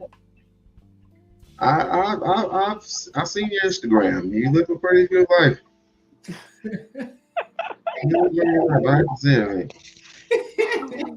I don't know if Anita has the same thing, but I would assume she's living a pretty good life too. So. I am very much so. I'm not judging. I'm not judging at all. I don't judge. I just go based on what you tell me, and I go, cool, congratulations. Till you tell me different, and I was like, okay, well, how can we get better? How can we get better? Well, I will. We'll go ahead and do that then. We'll do this then, and then come on back, and then we'll see if there's better results coming from you. Because I don't want nothing but the best for you. Nothing but the best for you, but the best for everybody. Absolutely. Real talk. And I'll say this, and I do have to jump off at 10, but I will say this. healing isn't an easy journey. There will be times where you will be isolated. God will put you in a house or a room in a corner by your goddamn self so that you can hear and not be distracted by all the matrix stuff we deal with. Bullshit relationships don't really mean nothing. You know, all this stuff we be doing, it don't really mean nothing. Because what God is trying to do is get you on the right track to your purpose, because that's where all of the stuff we ever wanted, that's where it lies. It lies in figuring out why the F you came here. Because we didn't just come here to pay bills and fuss online all goddamn day. We came here and pop out kids left and right. Have kids that we don't really want, but have any damn way. Exactly. There's more to life than that. All of us have a purpose here. You came here, you incarnated in this lifetime for a purpose. The question is, why? What did you come here to do? Once you figure that out, once you can get on that path, everything else becomes just some other shit. Mm-hmm. Because you know that this road that I'm on is going to take me to the place that's going to allow me to create and attract everything that God has for me. That's what focusing in on self and then getting on the track for your purpose. That's what it does. All this shit we be doing, fussing with each other, going in and out of relationships that are just trauma bond. It's a waste of time. Figure out why you're here. What did you come to earth to do? Why are you here? Nobody ever asked themselves that. I'm like, I be looking around like, y'all don't ever ask yourself what we doing here? Am I the only one that thinks of these type of questions? Like, I didn't pay fucking bills. It got to be a reason for this. What are we doing? Turn your attention to try to figure out why you're here, instead of trying to figure out why women won't submit and why men don't want to be in a relationship. Who gives a fuck? What are you doing here? That's what matters. Oh, God. Plug in y'all channels. Plug in your channels and tell them where they can find you. Well, our channel is it's Kennique the Empress is my name. You can type in my name, but my whole channel is Kennique the Empress, and my podcast is Love Kennique, and we do our podcast every Wednesday at 6 p.m. Eastern time. So we would love for y'all to come over and check us out. We'll be on this Wednesday talking about the real reason so many women end up single mothers, and it's so much deeper than men left them. So we're gonna delve into the root of this issue on Wednesday. So we would love to have you over there. Yes, ladies, thank you all so very much in gracing us with your presence. Thank you for having us. Thank you for having us. It's an honor. Definitely. Thank you to everybody. You all have a good rest of your evening. Yes. Thank you. And I will be back in give me about a minute and 20 seconds. Because I got to go and refresh. And ladies, thank you so much again. And I will definitely see you on Wednesday. Okay, thank you for having me. Good night.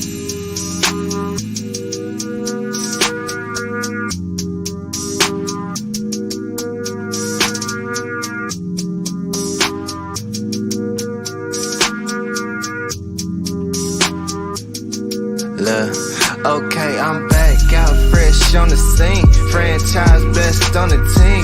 Blue faces busting out the scene. New life is something like a dream. Back out fresh on the scene. Franchise best on the team. Blue faces busting out the scene.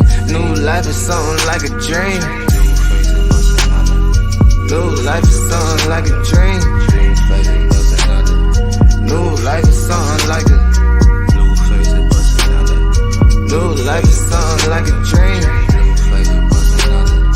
New life is something like a dream. I am not friendly, I came for the paper, little baby, don't get it confused. I see them paying to play, they be paying for pussy, my nigga, I'm paying my dues. They cannot see me unless I'm on TV in times when they happen to turn on the news. I am not worried about shit but the money, cause You cannot buy shit with all of them views. I've been on 10 like 4th grade. Same nigga, but I'm more paid. Lame niggas throwing more shade, but you know it don't faze me. I'm blowing out gas to the hole with hazy. With a new chick, cause my old bitch crazy. Just a young player that the west side made me. But how could you blame me? And how could you tame me? You can't. Poppin' that pussy, you claim you a saint. Do what they can and they hate what they ain't. But I am the greatest, that ain't for debate. Raising the stakes and I'm eating them too. Hitters on deck, what you need them to do. Fuck all that talking, I leave it to you. Cause I gotta go, got a meeting at 2. Tell me why all of the shit that you saying don't never match up with that shit that you do. We mobbing and thugging, you bitching and bugging. There's nothing that we got in common. I've been out grinding and hustling, investing this paper. Got tired of eating that ramen. All of my music be heat, I ain't missing a beat. I've been blessed with impeccable timing. Watch all them people who friendly, it turn into... Okay.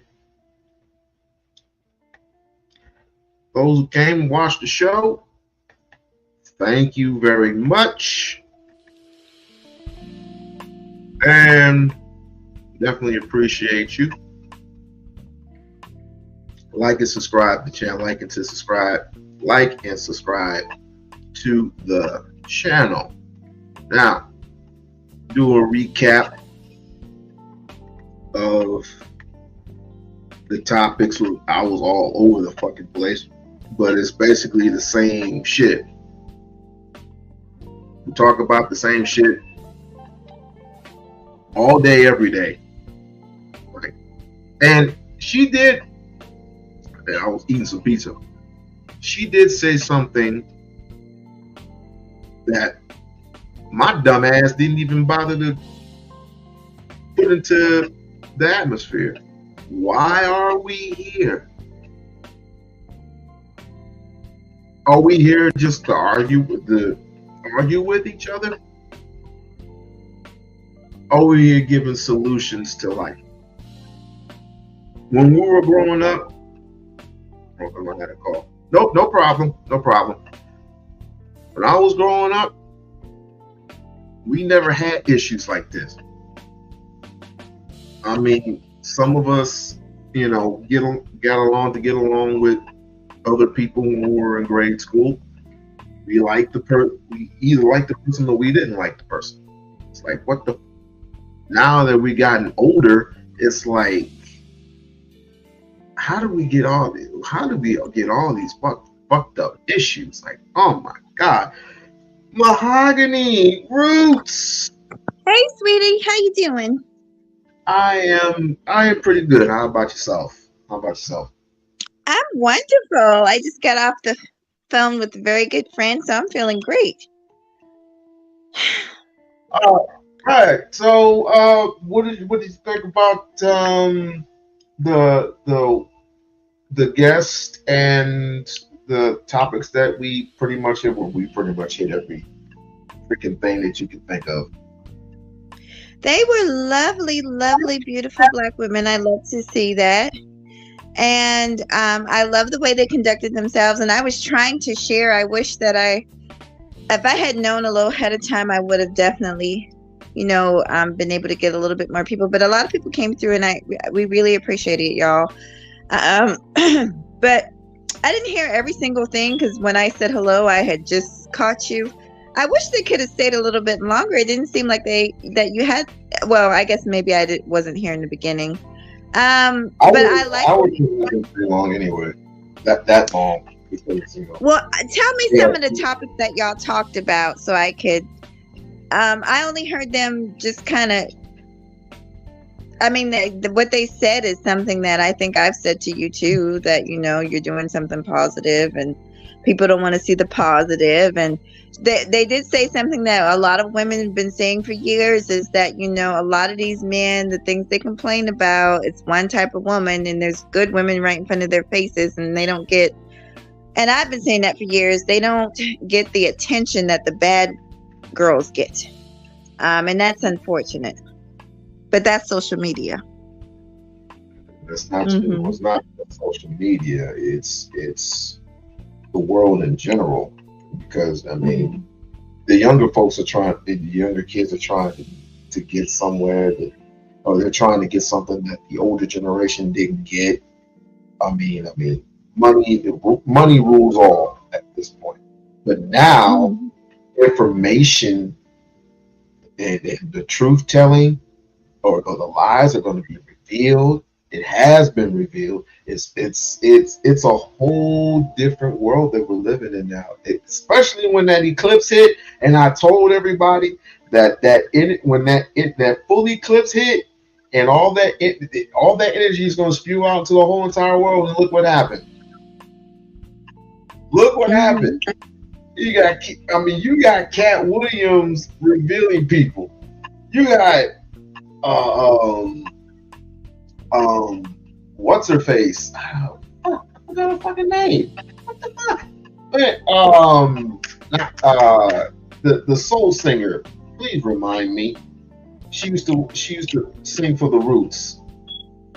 Oh, Lauryn Hill? No, not Lauryn Hill. Not Lauryn Hill. Not Lauryn Hill. Let me get my mind right. That lady who says she knows. Oh Lord, yeah, I think I know who you're talking about. Yeah, pretty much every freaking thing.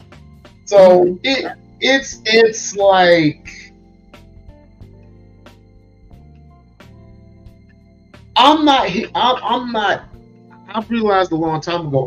I'm not here for all the sass. I'm not here for all the bullshit because I've been there and done all that. Right?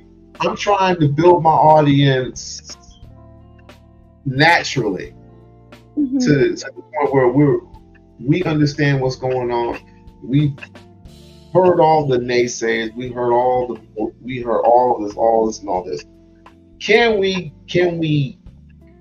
talk about something else without it being so damn dramatized all the time?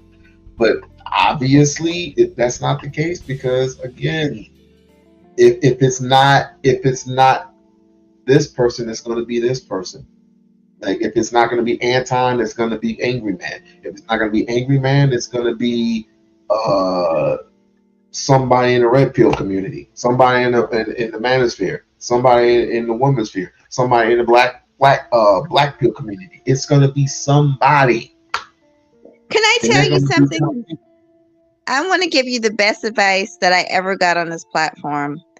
Do you know the best? And I've gotten a lot of good advice, but the best advice I ever got is when I did an interview with O'Shea Duke Jackson. And I was livid.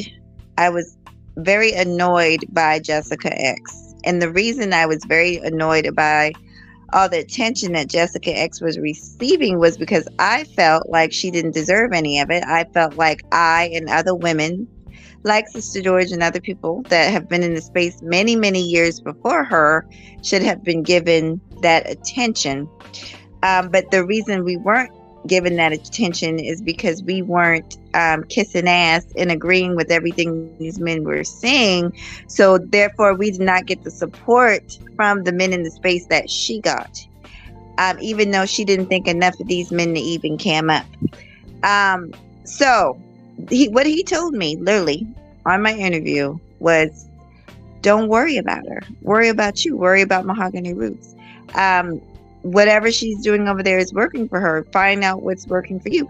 And that was the best advice anybody could give me. Fuck, excuse my French. F Anton Daniels. F all these other people. We all know that these people are watching a train wreck. I would say more than half of his audience is just there for the fuckery and the foolishness. They're not there because they like Anton.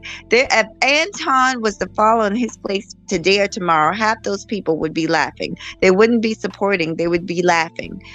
So you gotta think like you just said, you want an authentic group of people. You want people that actually care about you, that actually have your best interests in heart. You don't want people that just want to watch a train wreck. And a lot of these people online just want to watch a train wreck. They just want to watch bullshit. Mm-hmm.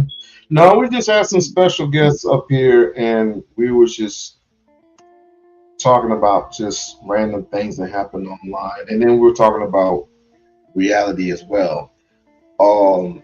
Would you be satisfied with a man that makes a little bit over 40,000 a year, and would you still consider him the man of the house? and we'll Hey, discuss Blaze. some Oh of my God, Blaze is here. Hey, y'all. So, because you know how certain women like to be filled with all that glitz and glamour and want to take special trips to Dubai and Belize and Japan, China. Just want to travel everywhere, and the man may not be in position. This is not me. This is somebody else. They might be in position to do that, but they still want to be the man of. They want to be the king. And the only thing that I said was, I mean, there's nothing wrong with that as long as you have the ability to upgrade. If you have the ability to upgrade yourself, go ahead. No, go ahead. I agree with you. I will say this though. So, because I kind of sort of talked about this on my show. For me, so the answer that I'm gonna keep it simple, but then I want to bring up Ebony K. Williams and what happened with her being a lawyer and her comments about a bus driver, because I think that whole thing was really taken out of proportion. But let me just answer a question flat out. I am friends with a lot of Black women. And let me just say, I've never heard any of them say this nonsense that's online that a man has got to make 6 figures. I think most women, period, would just be happy with a good man, a man that treats them right and respects them. Most women just want they just want to be loved, just like anybody else, and want the man to be able to carry their weight. Now, I'm not gonna lie, things have gotten so expensive, especially post-COVID. Like the cost of living is going up. I mean, things have gotten ridiculously high. So 40,000 is not what it used to be 10 years ago. I'll put it that way. But to be honest, I've never known Black women to be that picky. I think the type of women that are saying this is a different type of woman. And you've always had different types of women. You've always had hardworking women. You've had gold digging women. These women are not new, but to say that those type of women represent Black women is an absolute lie. I know too many women that have struggled on their own, making ends meet to disrespect Black women like that. Can I just say one thing and then I'm gonna let you talk? Can I say one more thing? Amen. The Ebony K. Williams.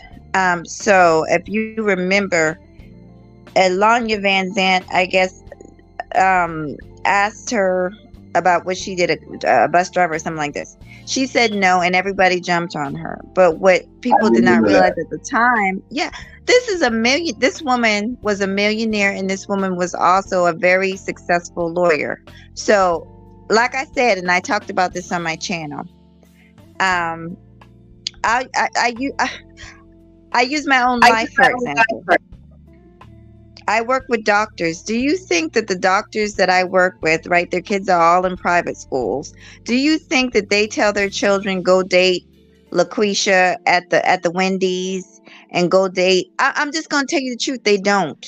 They don't. And you're a damn fool if you think that people are raising their children to do that. It's just not happening. They're raising their kids to seek somebody that is at least bringing in the same amount of money that they are. I'm just telling you the truth. They're not telling their daughter, right, who is a lawyer, to date a cab driver or a bus driver or somebody at Burger King. Now, am I saying that that's uppity? You could consider it uppity, but that's just the truth. They're also not telling their sons, right, that might be in medical school, to go down to the local movie theater, right, and pick up somebody from the local. They're raising their kids to find somebody that's in college with them, to grow and be successful with them. So people got to understand that life is not fair. But like myself, I don't expect to You know, if I were to meet somebody that was super, super rich and I was available, wow, great, wonderful. But do I expect it? No. And my thing is, I felt like a lot of people took her comments just way overboard. It was like all the woman is saying is she wants somebody on her level. She's educated. She wants somebody that's educated. What is so wrong with that? You have men getting up here all the time talking about what they don't want. They don't want somebody overweight. They don't want somebody too black and ugly. They don't want somebody with a weave. They don't want somebody that wears makeup. These men constantly get up here and say the things that they don't want. So to me, I didn't see the big. What's wrong with the woman wearing makeup? What's wrong with the woman? No. I'm telling you with these. I'm repeating to you. Some of I understand. I'm just going by. I'm like, what is wrong with all of that? At the end of the day, if I'm with you, if you're somebody that I love and respect and I care about and I have you on lock, and I'm just gonna tear it off of you anyway because you're mine. And I care for you. I love you very much.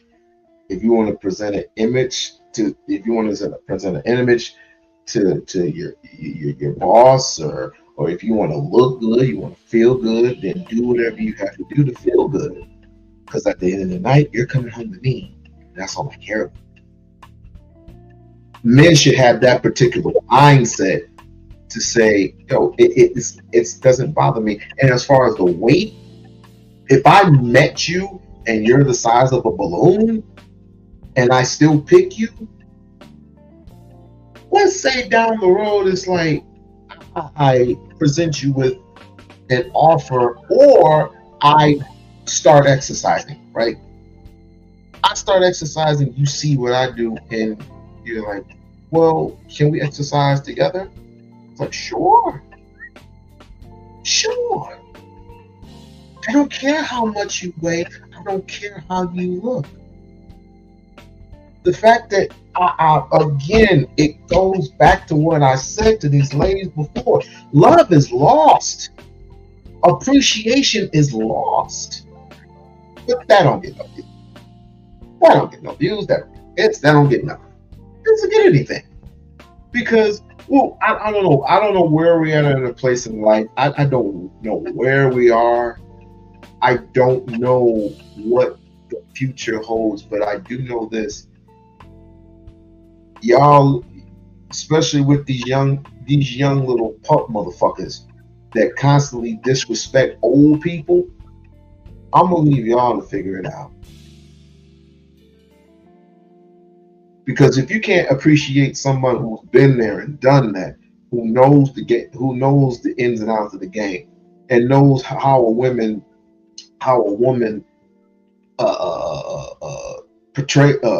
acts and portrays herself. If he has that knowledge already, and you can't listen to what he has to say and take it in deep root for what he has to say, and then analyze it for yourself, and then all by all means figure out how you want to play it out. If you don't have the ability to sit still and be quiet for at least 2 minutes,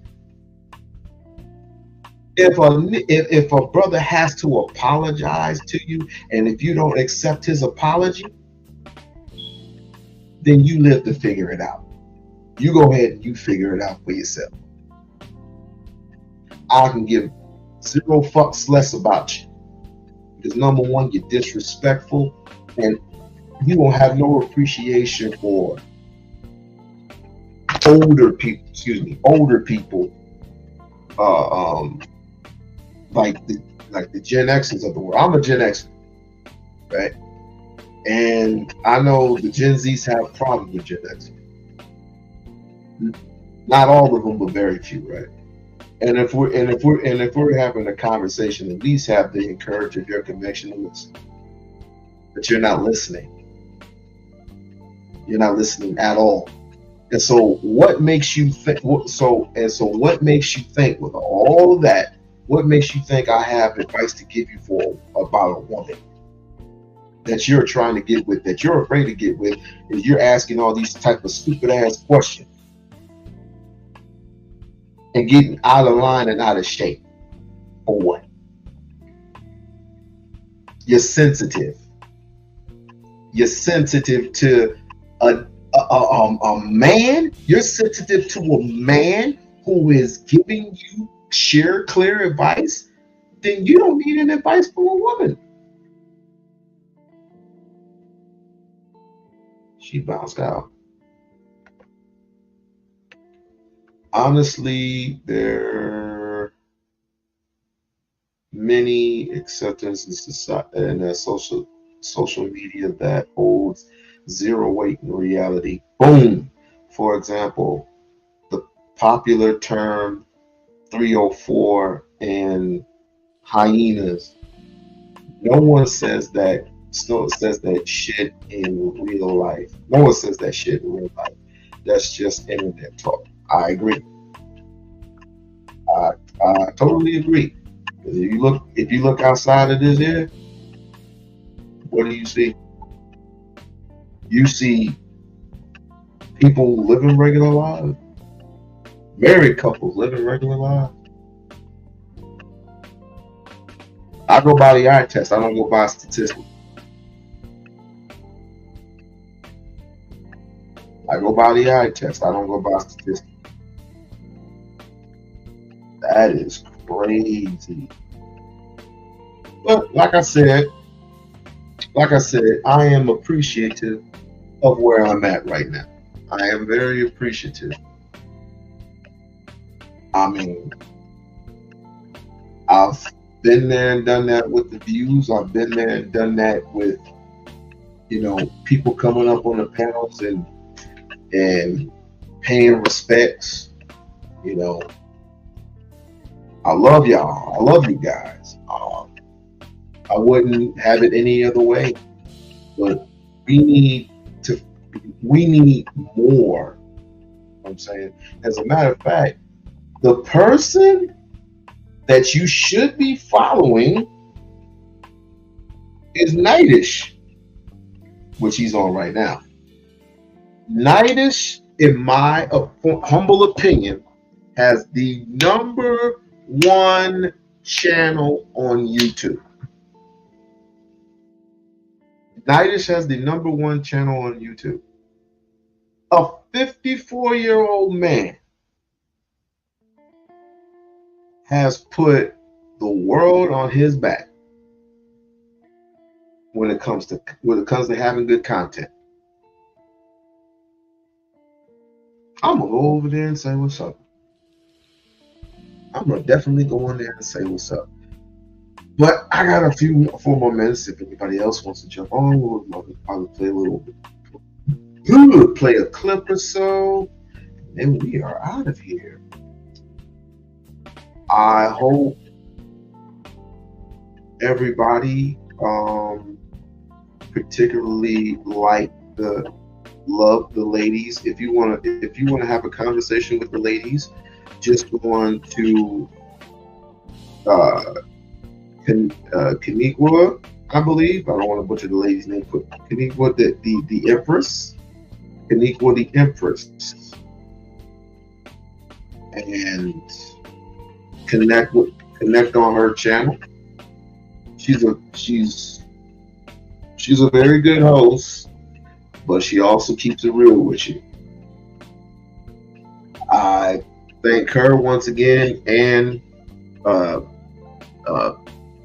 Vanity for coming up and having a conversation with We-On-Loc. And definitely Wednesday I will be there. I'll be in the clouds because, of course, this is going to be another busy week. But we are already going into May. Tuesday will be the 1st of May. So we got one more day in April. God dang, it will already be May. Damn, time has flown fast.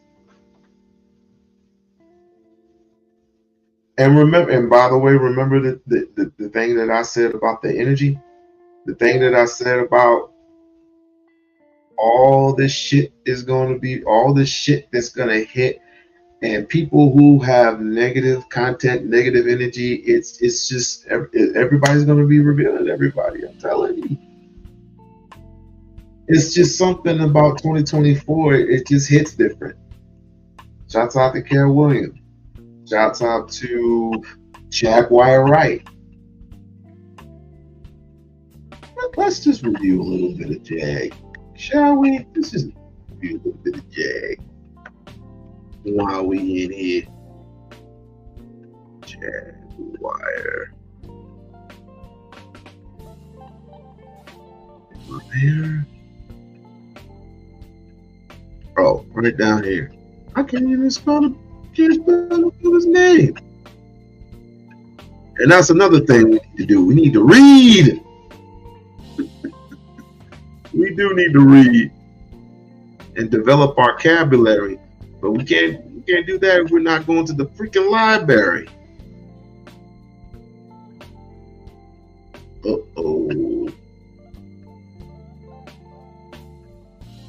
Oh, shoot. She did come out with it. Wow. My bad, y'all. Oh, shoot. Breaking news, ladies and gentlemen. Breaking news. I think B. Taylor just came out. She's on right now, and oh shit. Well, do I want to cover that? I probably don't. But then again, my brain is telling me to cover it. Breaking news, breaking news. B. Taylor is live right now. Damn. Let's just focus on the Jag. Let's focus on the Jag.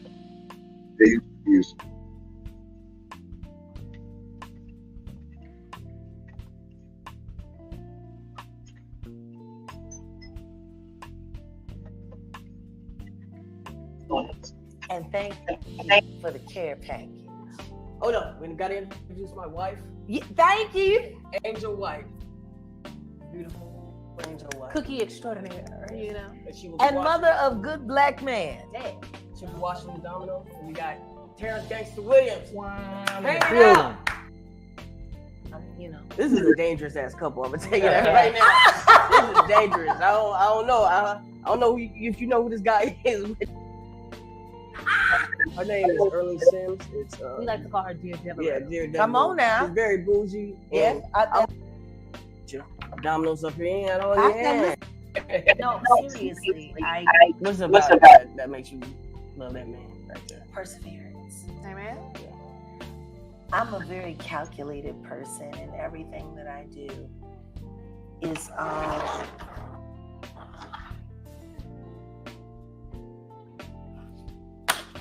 fuck it. Make something out of that. I'm gonna just start throwing up bricks and see what you can do with them. Two. Fuck you. Wow. See now see this bullshit. I've never been to a podcast where they play dominoes. They play while doing interviews at the same time. That is just, they didn't think of anything, yo. Shouts out to them, yo. Shouts out. It's getting really intense. The spinner is the 5. Let's get to the commentary. In Sierra Leone and cruelty free. Uh-huh. With diamond dust all around it. He picked that hoe up. And it's on.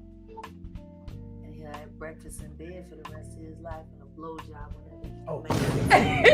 He got the keys. I'm going right now.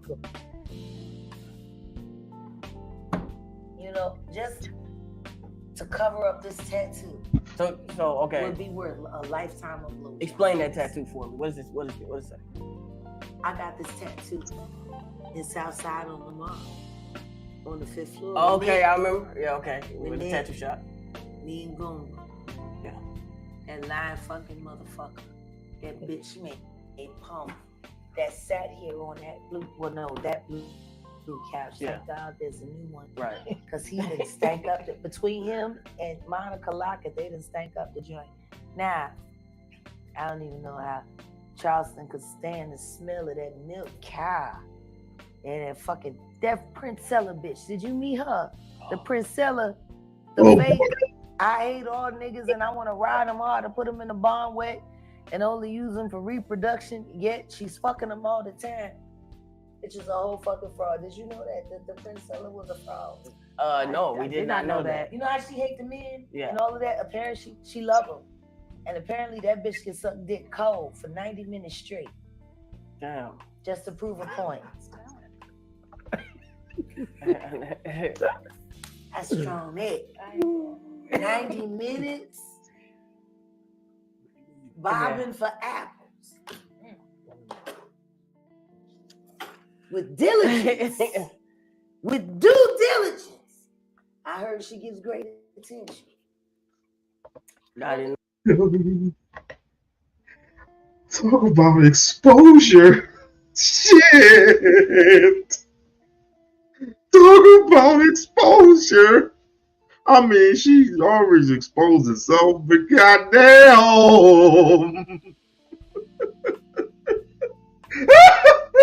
Oh, shit. Yo. I need more people up in here, yo. I need more people. I need more people. God.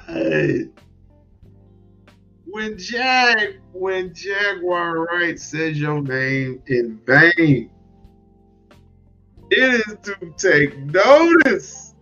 You know how she hate the men Yeah. and all of that? Apparently she the barn wet and all. Right. Because he didn't stank up between him and Monica Lockett, they didn't stank up the joint.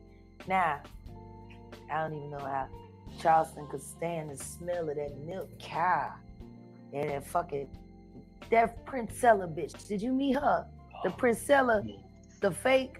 I hate all niggas and I want to ride them hard to put them in the barn wet and only use them for reproduction. Yet she's fucking them all the time.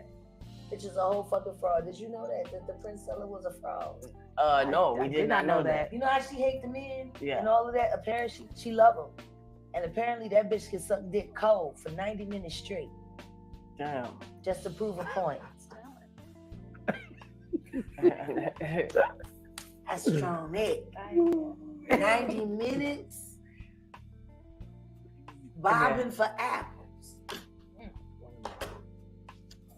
With diligence. With due diligence. I heard she gives great attention. I didn't know that. Let me tell you something. What she Come said? on and do it. It's my turn. No, it's our turn. It's y'all's turn. Yeah. It's y'all time. See, I'm gonna do that just because you said that. That's so sweet. That's what I wanted you to go. Fuck your one domino. I wanted you to go down there. I don't get no fuck. Jack, who's the most influential person? That's how I feel about that play. Who's your most influential person in your life? My father. Your father. Okay. And Greatest man ever lived. greatest man ever lived? I'm sure my little girls will say the same about me. 5. Are you a scout sniper sergeant? No. Did you He's a live? good man. You don't know? I domino. Did you live through government testing? No. Did you save more than 1,500 lives? No. 1,500 veteran lives from drugs after they came back from war. And the government fucked them up. No. Did you ever go and pick a 10-year-old girl up out of a crack house in the midst of her being raped and you walked in with a Bible in one hand and 45 in the other and you walked out, the little girl was in your arms? Kind of like how Kevin Hart was being cradled by The Rock Yeah. with a bloody 45 and a Bible and a crying child. My dad did that for my god sister. My mother sold her. Damn. When my dad walked in, she was being gang raped by 4 grown-ass men. She was 10 years old. When she got in the car, I looked at her, and she looked so much older than me. And she was 10 days younger than me. My dad tried to adopt her. Her mother wanted $15,000. My dad said, I'll take her, but I won't pay you for her. She gave it to the state 4 days after that. It was part of the reason I always cry in color purple. Because when they came and ripped her out of the house, and my dad had to grab me by my shirt, and we were sitting there crying like Nelly and Celie, Eddie and Celie. Me running up the street after her while she's clawing at the back. Yeah. I was gonna ask you That's my what's childhood. what's the darkest shit you've seen, but The darkest shit I seen? yeah. What was like the most fucked up 5 shit? children, siblings, under the age of 12, separated from their bodies. And you could tell which one they killed first. Because they were smiling. Damn. The 8-month-old had a smile on his face when the Sicario removed its head from the body. That sucks. You know, we might, I don't know.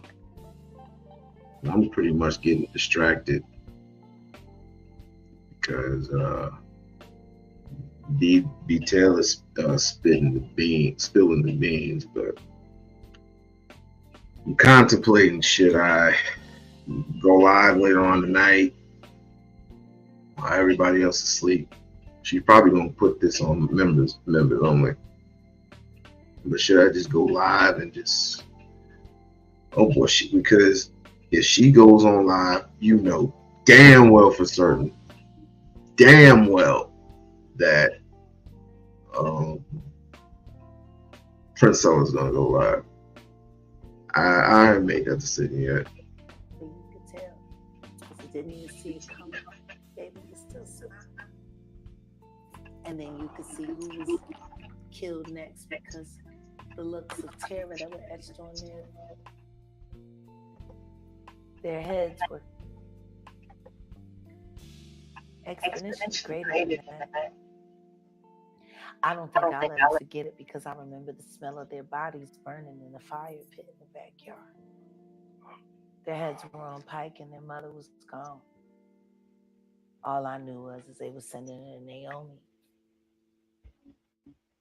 They're going to break her in rough and send her to Kiev.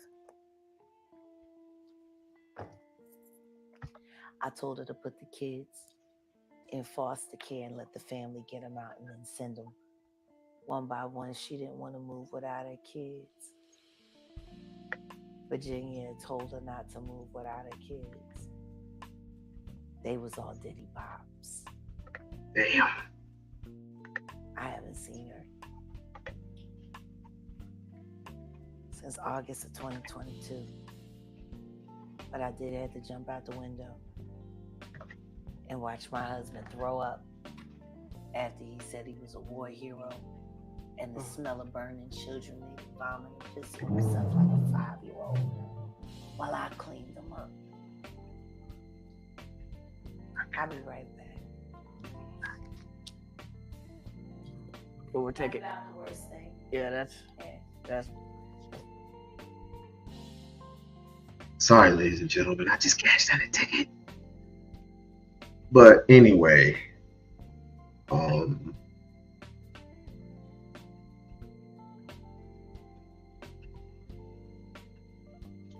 me show you what I'm talking about.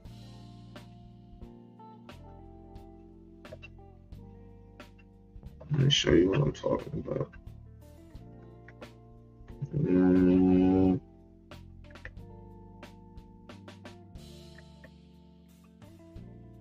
I was thinking about just covering this.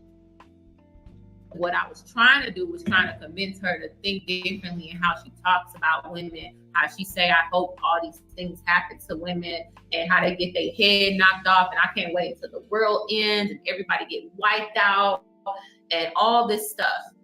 It's on some like Machiavelli type, Thanos type, dark energy. And this is not this, and she want to say like all the things that she's done for me. There's a lot of things I've done for her. A lot of things I've done for her.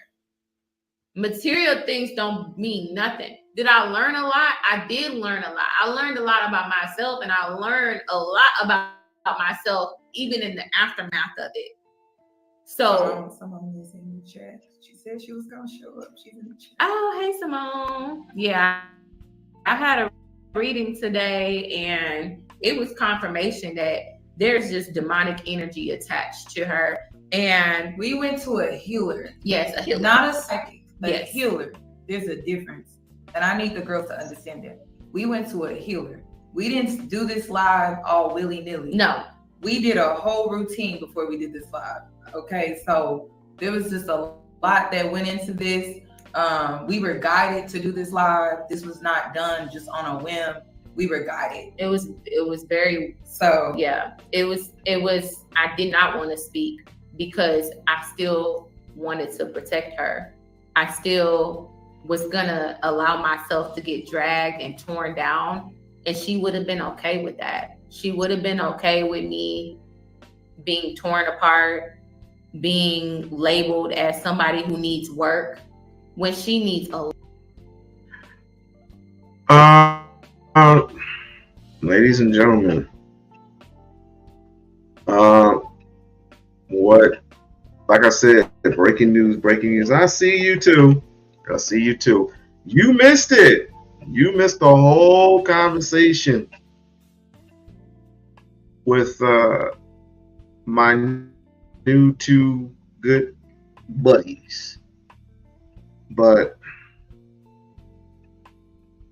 this is just a snippet. Because what they're actually talking about is Princella, right? Let me not go into there. They're talking about Princella. And for those who don't know who Princella, I'm sure everybody in their mama knows who Princella is. Everybody in their mama knows who Princella is. So, and a long time ago, B. Taylor, I guess they were in some type of friendship or relationship or whatever. And I felt some type of way. So I said, well, if you're going to do that, just be careful. Here's the thing. I could have had just conversated over the phone or something, which was my fault. So it ended up a whole chat full of people wondering what the fuck was going on. And that was me. I completely, totally messed up.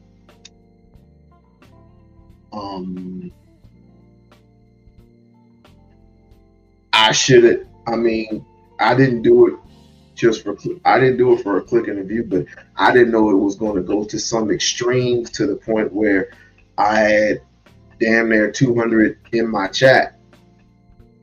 But I did the work. It was my fault. I should have never did it.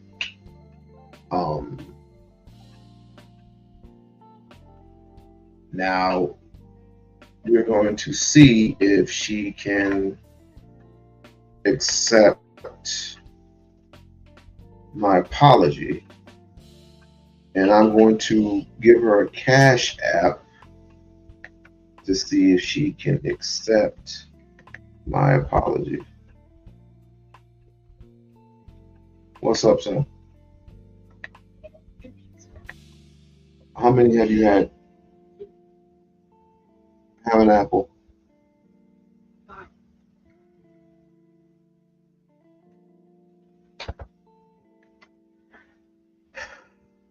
My apology. I forgot how to spell apology.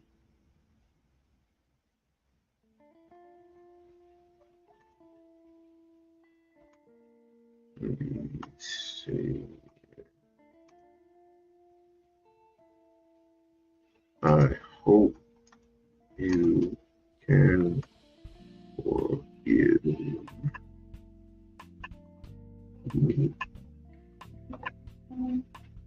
And it's like that. You gotta own up to some things. You definitely got to own up to your shit. You gotta own up to your shit. You gotta say, you know, I did a real messed up thing, which was just to put her shit out there. But the only thing I was concerned for her safety. I was just concerned for her safety. And I think I still have that.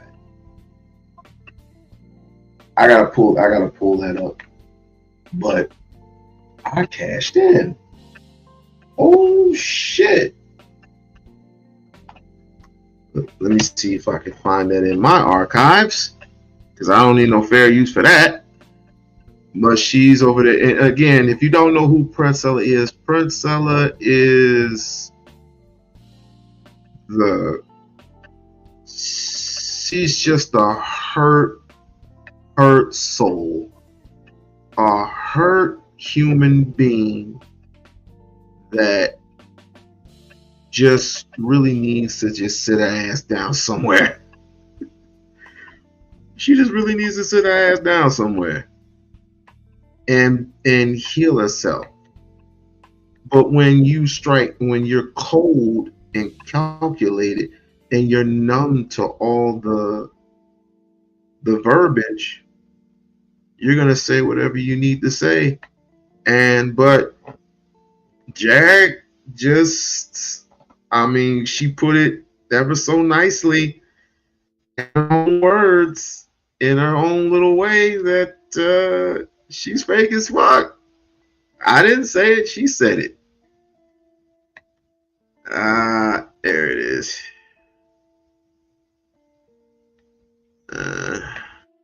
Here it is.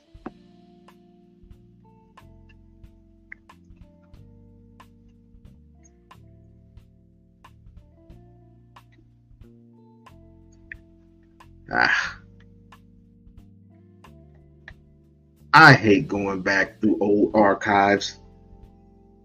She's dealing with it. I know she is. But I just want to show you exactly. Well, let me see if she, hold on. Let me see if she actually got it.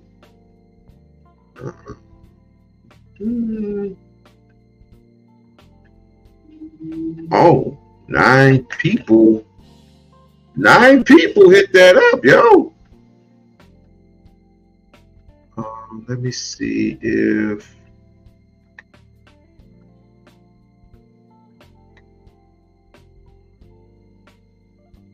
I don't know if she actually got that or not. I went too damn fast.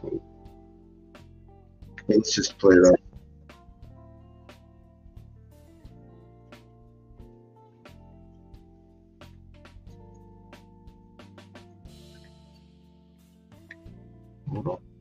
Hold on. Those changes, but the answers that you're looking for, they're right within you. You just need to face yourself and deal with whatever issues that you have. That's it. But this savior thing, y'all gotta let it go. You gotta free yourself. Be what you're not okay with. Really do the work, and it takes you. She's not looking to be saved by any online community. No. She's free, and now she's able to move forward within her freedom. She's not attached to anybody. She's not even attached to me. No. She is her own person. She is gonna go and walk her own path. Yeah. That's it. Like, no more, come sit with me. She's sitting by herself. Yep, I am sitting by myself, and I'm gonna make the content that I want to make without other people's influence.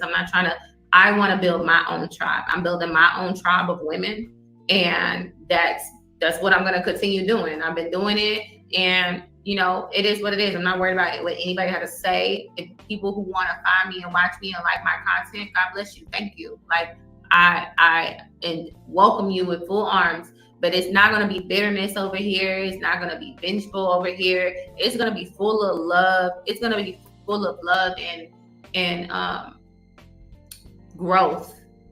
Okay, I want us all to grow. I want us all to grow in this. I think when I think about the women why I started YouTube, it makes me emotional because I'm not perfect. I'm not where I want to be, but I know I'm gonna get there, right? I may fall a couple of times. I may make mistakes like we all do because I'm human. The only thing that makes me different is that my shit is online because I am an influencer. So my shit is online. My dirty laundry is aired out. People get to see me fall. People get to see me go through breakups. People. Well, you ain't the only one. She's not the only one. She ain't the only one. Let's be Taylor's deep self-hatred too. We all learn. We can all learn to heal at some point. At least with B. Taylor, she can find the revenue, the resources to heal herself. I would say God, but I'm not going to step anybody's toes. I don't know if you believe in God or not. But with Princella, oh, that's a hammer that's going to hit. She's built a concrete steel wall that nobody, man or woman, can penetrate. It's unpenetratable. I mean, you can yell at it, you can scream at it, but you ain't breaking down that wall. The only being that can break down that wall is God himself. But other than that, that ain't happening. That is not happening. But I don't know if I want to completely cover this shit. Look, they definitely showed up. My ancestors showed up for me. Baby, when I tell you I wish y'all could have witnessed the way my ancestors started speaking through candle work and all of that. Like, I mean, when I tell you my mother was there for me, my family is full of women that are fighters, right? And people may confuse that because they think like, no, we're fighters. We're fighters, and we use our voice to stand up for ourselves. So I'm not somebody, you ain't gonna never catch me. You can't look up nothing of me getting into it with an ex, getting into it with a personal friend in my life, having big fallouts. You're not gonna find nothing like that about me. I can only speak for myself. So this one question. So, B. Taylor, do you think the message that males are incapable of love is true? I think that there is some truth to it, for sure, that women do set the standard. Women do set the standard. And until we start setting the standards for ourselves, we can't demand something from somebody else. Is there things about men? Men and women are different. Men and women are very, very different, and I learned that. I stopped putting all these expectations on men and my unrealistic expectations. And I don't have problems on a day-to-day. Like I said, my experiences with men have been very different. Have been perfect? No, but I've always experienced princess treatment. I'm not about to sit here and deny that. Like, but I know that a lot of them were doing some things just to try to get something that they weren't going to get. The only real love you can ever experience is with yourself. Yeah. So when y'all ready to accept that, then you'll be ready to accept that. And then you won't even be looking for a man to love you in the way that you really just want to be loved. But you want to be loved in a way that you want to be loved. But you're not willing to give that to yourself. You want a man to give it to you when you could literally give it to yourself. So you're starving yourself for no reason. A lot of people ask me, like, am I scared? You need to protect yourself, all this. I'm not scared. I don't think that my life is in danger.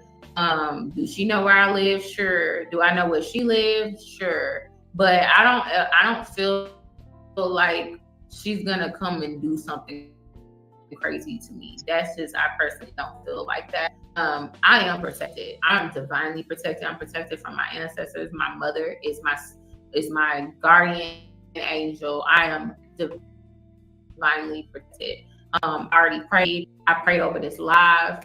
I prayed before I got here. I prayed.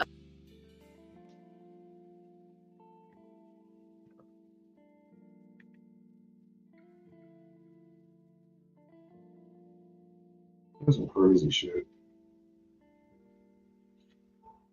I guess it's something deep that goes on, that went on in that relationship.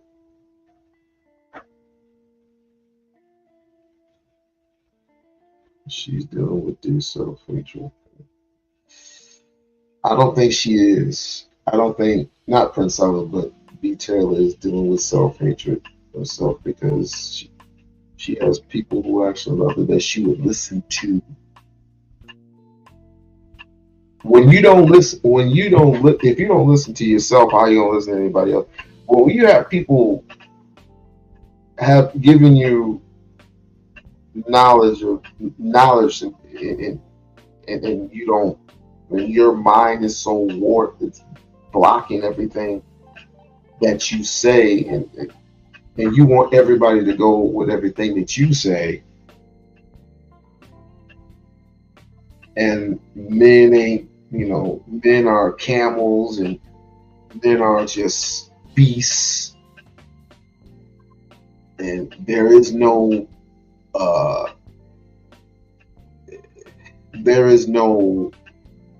I don't even know what the hell she's saying. Other than men ain't shit. That's just the bottom line of it. You know what I'm saying? That's just the bottom line of it. But anyway, I'll think on it. Hopefully, you know what? I'm gonna ask a friend of mine before I even get into the whole thing, because I only gave you a little snippet of what's going on. B. Taylor, you go over B. Taylor's live and you can check that out for yourself. But for the ladies that did come up, Kennique was the Empress, and her good friend Vanity. Thank you for coming. This was great. Hopefully we have more conversation like this in the near future. I will be there on Wednesday. As a matter of fact, her live is on Wednesday, I believe. Let me see. Eastern time. I believe it's around, just check around 6 o'clock. 6 o'clock Eastern Standard Time, or Western Standard Time, if you're here in the West Coast, and I believe it's 3 o'clock Eastern Standard Time. So 3 o'clock Eastern Standard Time, 6 o'clock Western Standard Time. Check them out. They have very good. They're very good people. Very good people. Very good content. Also, check me out next Saturday. Wow. I'm gonna still look for the trial of Miss Shanae Robinson. I'm gonna still follow that, although everything has died down. But as soon as they come up with the trial, I'm gonna be right on it. And I'm gonna try to interview Nightish, and if anything else comes up, I'll let you know. But until then, I appreciate it from everybody sticking with me. Everybody who supported me. Thank you so much. And with that being said, I'm out.